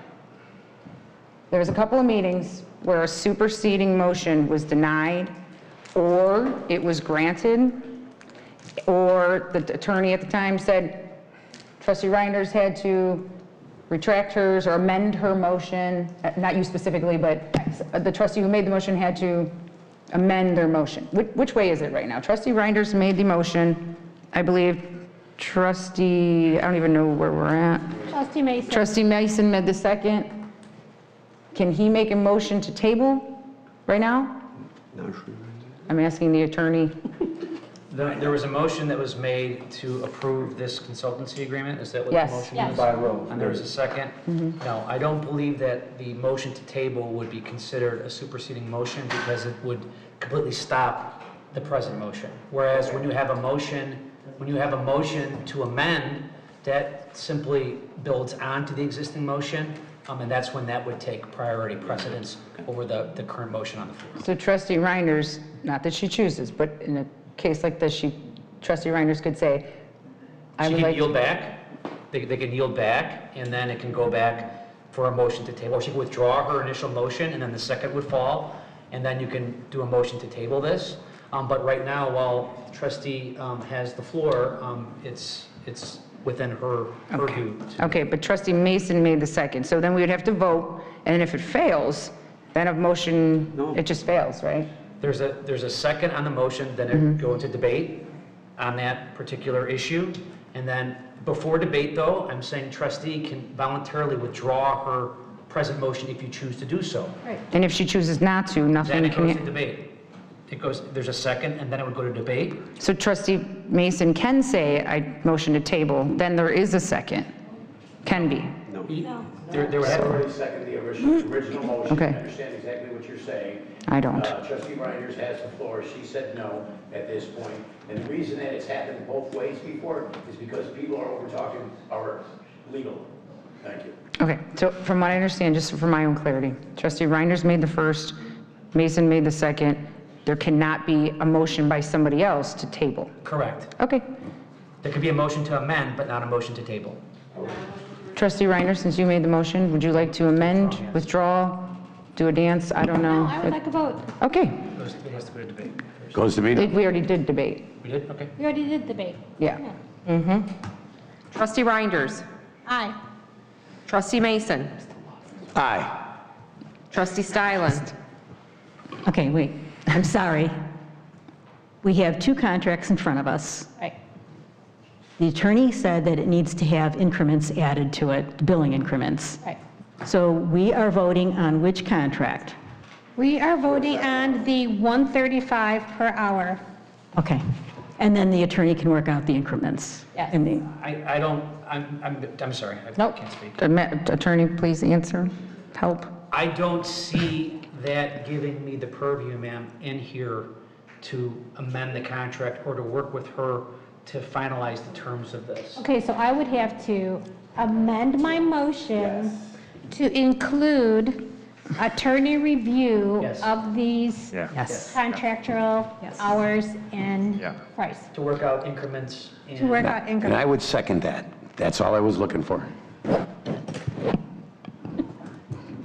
Madam Clerk? Yeah, revote. Motion is amended. Correct. Trustee Reinders. Aye. Trustee Mason. Aye. Trustee Stylen. Aye. Trustee McNaughton.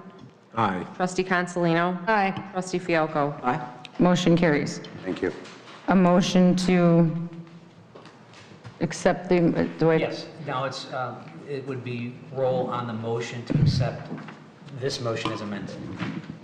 Yep. Madam Clerk, please call the roll. Trustee Reinders. Aye. Trustee Mason. Absolutely. Trustee Aye. McNaughton. Yes. Trustee Fialko. Aye. Trustee Consolino. Aye. Trustee Stylen. Aye. Motion carries.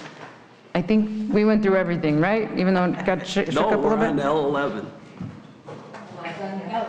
Oh. I love this one. You know this is my favorite one of the years. Consider for approval the Village of Homer Glen's trick-or-treating hours for Halloween 2023. Is there a motion? So moved. Trustee Consolino, is there a second? Trustee Reinders, Trustee Consolino, do you have any comments? Nope. Trustee Reinders? No. Trustee Fialko? Well, yes. Oh. Oh, I take that back. We'll come back to you in 1 second. Trustee Fialko. This comes up annually when it's trick or treat time, and I just want to put this out there. This board, a couple years ago, had legal get involved with people knocking on your doors up to 9 o'clock at night, selling packages to kill spiders, right? And they have it's called freedom of speech at that point. That's the way it was addressed to us. Freedom of speech, they can knock on the doors till 9 o'clock, otherwise we could get sued and everything else. So here we come again. We have the child dressed up as a spider, and we want to tell that person that they can't trick or treat till the same time that we allow a company to knock on your door.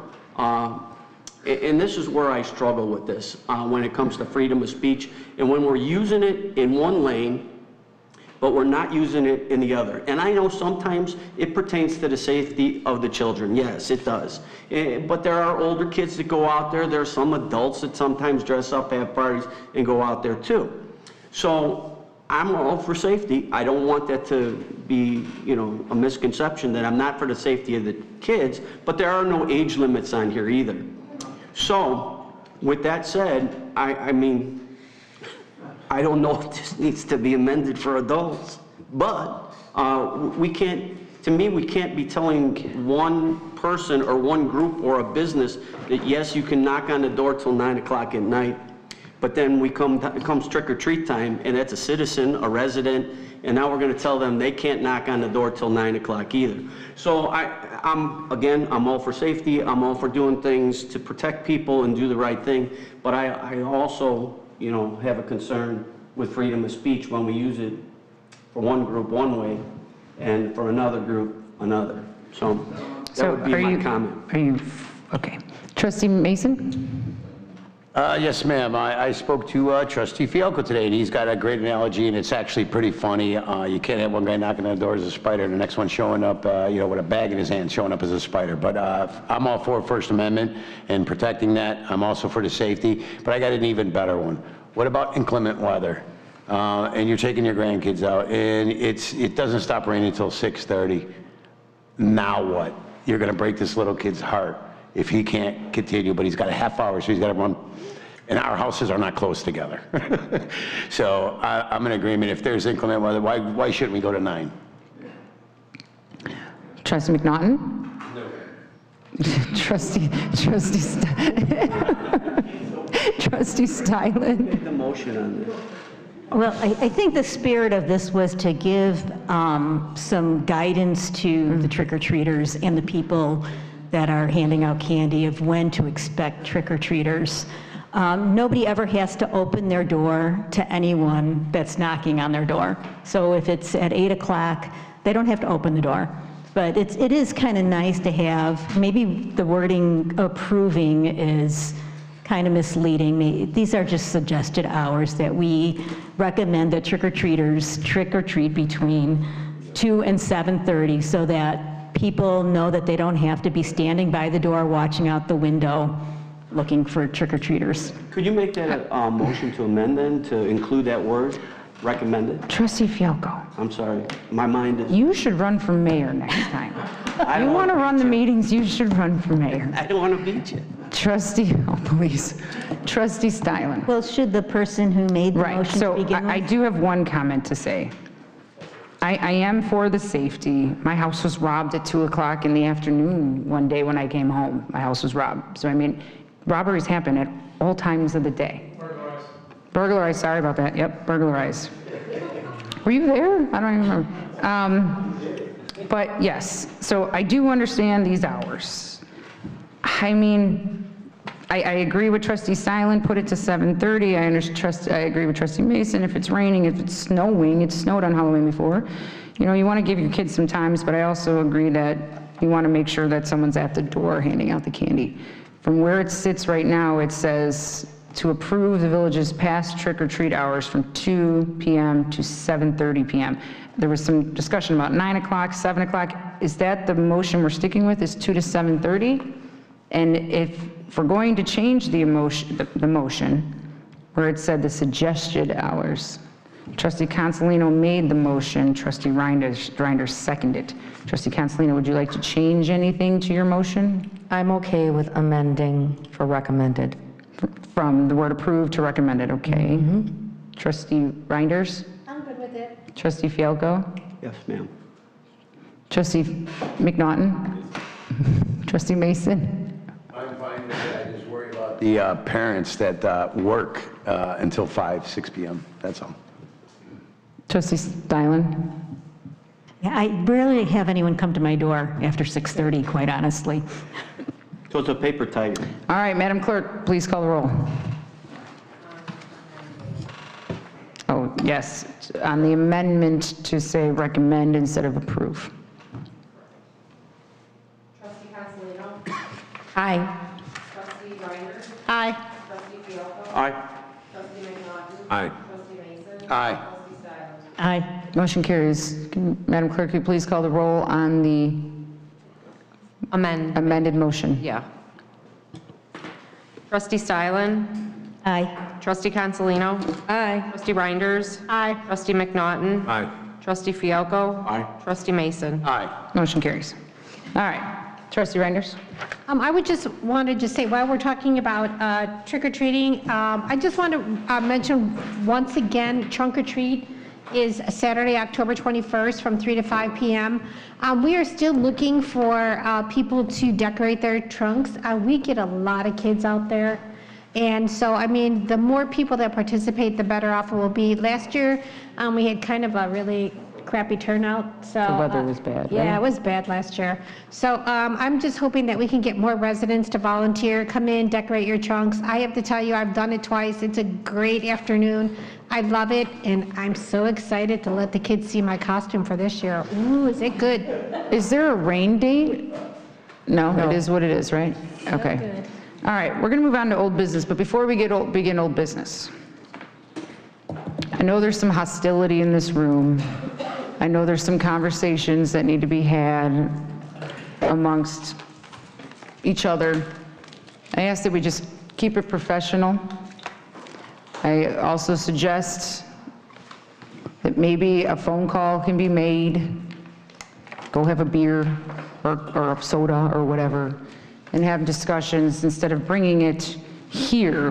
We've got a lot of things to discuss that are serious matters that we need to accomplish.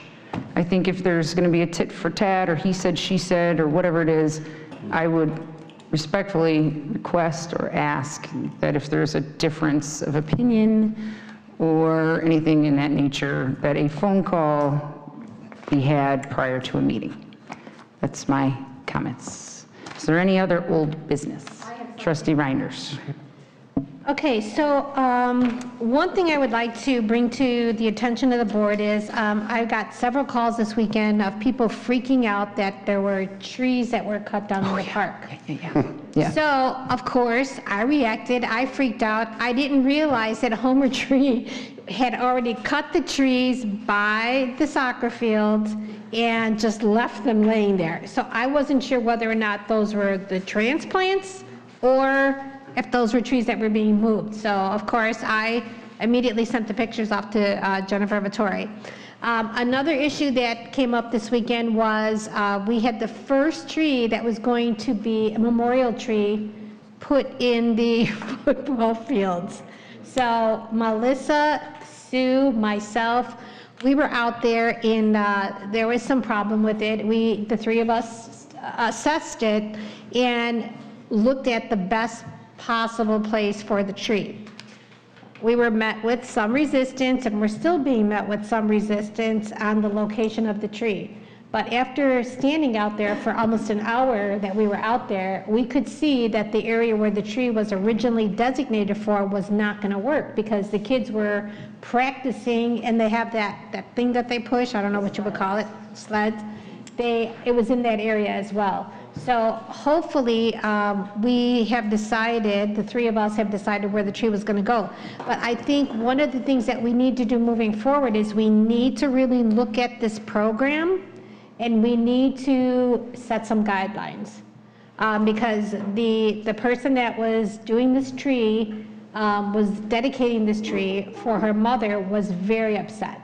And when I found out who the woman was, then I got upset because I know personally that her and her husband have put a lot into the stallions and the teams, and I could see where she would be upset. But moving forward, I only ask that any one of our committees that deals with this is that we actually revisit this and we do some guidelines, because it was a big problem. There had to be 300 kids out there, and we were in the middle trying to resolve where we're going to put this tree. I do have a question. Why did Homer Tree just cut those poor little trees that look like this? I mean, couldn't they just scoop them up and move them? They were dead. Oh. All right, well, that answers that. All right, any other old business? Yes. Trustee Consolino? I have two things. And going back over the resolution that we just voted on, you guys do realize it doesn't say advisory anywhere on this. Not on the agenda, not in the resolution. Are you talking about the referendum question? No, the dissolution of the township. L12. That's the referendum question. L12. Well, I don't think it needs to state that it's an advisory I meeting. would think that it would, and this is why I want to ask legal, because this is very important. If it is not stating that it's advisory. We do not believe that this resolution that you have that is passed is operative or triggers any of the procedural mechanisms available to folks pursuant to Illinois law to go about dissolving a township. Okay, This is as long as... simply- Yeah, if I can I just want to clarify for you. This is simply informative so that the Board of Trustees can see what the returns are back from that, and then discuss deliberatively if this is in the best interest of the village to take whatever means and appropriate action moving forward. That could be lobbying efforts, that could be a whole myriad of other issues or other efforts that you can all vote on to do at that point. Okay, you're going on record saying that, so I'm comfortable with that. I do need to also address rebuttal on here, because I keep being accused of not coming into the village to discuss things. So, full disclosure, I have an EEOC complaint against the Village of Homer Glen, and because of continued harassment and retaliation, as a way to protect both myself and the village from further litigation, I document everything. I document all my conversations with the mayor, the attorney, the trustees, the village manager. So this way doesn't get anything misrepresented or miscommunicated. So because of pending litigation, this is how it's going to be, unfortunately. So that's all I have to say on that. Any other old business? Trustee Silent? Yeah, I really liked the idea of ending this meeting talking about trick-or-treating and on a fun note, but this does, I guess, qualify for old business. We talked about having a workshop on establishing guidelines for the minutes. And Trustee Consolino gave a really long report that will be in the minutes. And my concern is the minutes serve, our minutes as well as our packets serve as a great public record and resource for future topics that appear to the village. There's been, like, just even the E1 and E2 for open space, trying to go back and look and see how this happened. You know, 10 years from now, somebody's going to go back and look at and read our minutes and look at our packets to see how we came up with something. And when I hear these reports, sometimes they're presented as facts. So before I approve the minutes for Trustee Consolino's report, I would like to have a complete fact check done on all the things that she said in her report, because I do think that some things were misrepresented. Thank you. Trustee Mason. Trick or treat. Yes, I want to also rebuttal a few things. Again, you know, I've heard the phrase paper tigers a couple times tonight. You know, L12, what is the harm in seeing what the people want? That's why I ran. That's one of the reasons. I'm always hearing by Trustee Consolino, everything's a conspiracy, everything's behind her back, this is a complete cluster. This is a perfect example of what I talked about earlier, about the HTRO, who she is a member of, and the township. It's like collusion. I mean, she sits here on our board of the village, and the best interest is supposed to be for the village, but I don't see that. You know, we talk about facts, somebody threw that out there earlier tonight. I won't mention the trustee's name, about money, but you know what? We can start saving the taxpayers some more money just by the elected officials of the township alone. Their salaries, I'll take that. We'll put that into the village and we'll put that to use. One more thing that was brought up, and I guess this was Brett Portfolio, by his own admission, points out that he has less than 20 miles. He has 19.9 miles. Regardless, if we say it's 18 or 19, it's under 20, and I'm pretty sure that was written in 2021, that once that happens, once it becomes less than 20, that becomes a part-time position and loses certain benefits. And I'd like to check into that. Thank you. Trustee McNaughton? No, ma'am. I have one more question, I'm sorry. Trustee Consolino? Yes, unfortunately, we voted on the collector's pay in April of 2022, and the code is not reflecting that. So I would like to remedy that as quickly as possible. I don't know why that slipped through the cracks. I'll tag onto that too. So, but the collector's pay is not being paid out.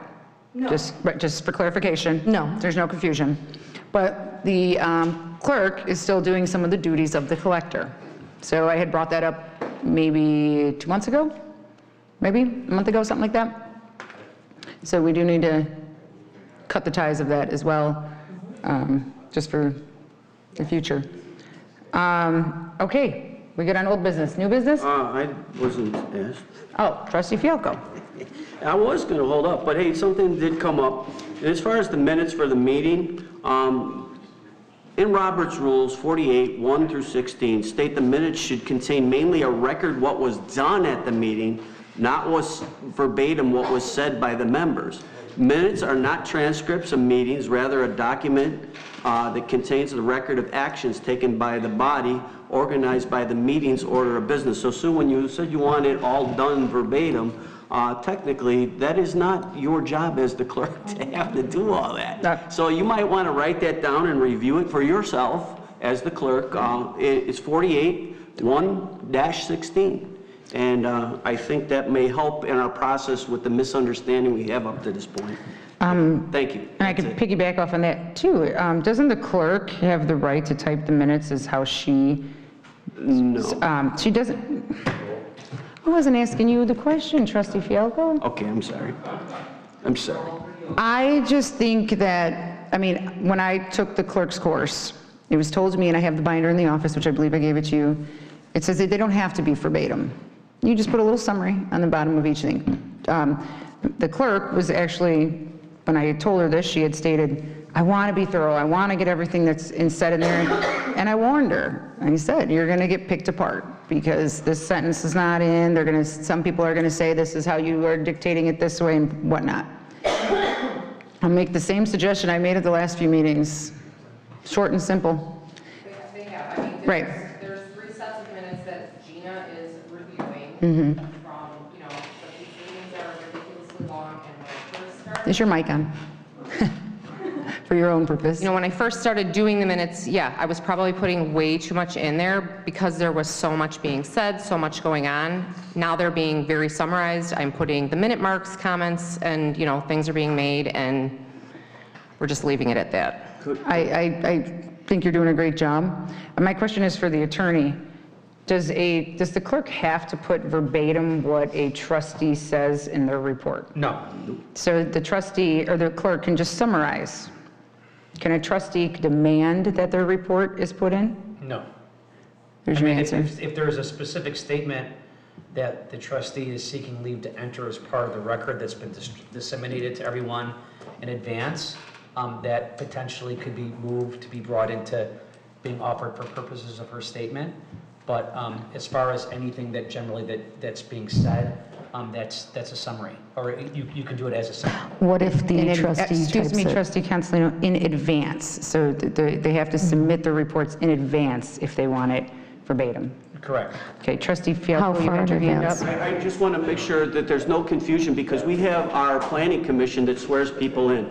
Now, under those guidelines, if minutes are taken, I would say if you're sworn in, it should be verbatim. For purposes of testimonial evidence, when committees and the trustees are going to be using it, or potentially legal action could be using that sworn testimony to determine the appropriateness or lack thereof of the action of the deliberative body, that has to be taken verbatim. For instance, for administrative hearings, that all has to be taken verbatim by way of either court reporter or by way of audio recordings. Okay. Trustee Consolino? So how far in advance would it have to be submitted? I mean, that's within the discretion of the board, I mean, to determine what your rules, your internal operating rules are. Certainly, it would be a reasonable notice, but that is dependent upon what you all decide is reasonable. So we should work on that when we decide how we want to do the I think it minutes. should be with the board packet. Trustee Reinders, did you have anything? Trustee McNaughton? Yes, thank you. Within the last, 2 months, we've had numerous rounds of meetings that have not been approved and that were asked by Trustee Consolino to be rewritten, relooked at, because they were not accurate, they were not specific, they were not verbatim. Excuse me if I'm confused, which way are we going? You can't have it both ways. A month ago, they're not specific enough, you're not going to approve them. Now you're saying they don't need to be specific. I'm confused. Thank you. Trustee Mason? Trustee Stylen? Maybe just one question, I'm sorry. So when something is presented in a meeting and it's presented like it's a fact and it's not, when do we rebut that? You would ask the chair for an opportunity to respond. Okay, and, all right, so that it's done during the meeting? Yes, ma'am. Okay, thank you. You can also add the words alleged. Okay. Okay. Workshop, none. Executive session, none. Who wants to make a motion to adjourn? Motion. Second. McNaughton, Mason, all in favor? Aye. Aye. Opposed? Good night. Good night. Thank you all for Thank you for the invitation.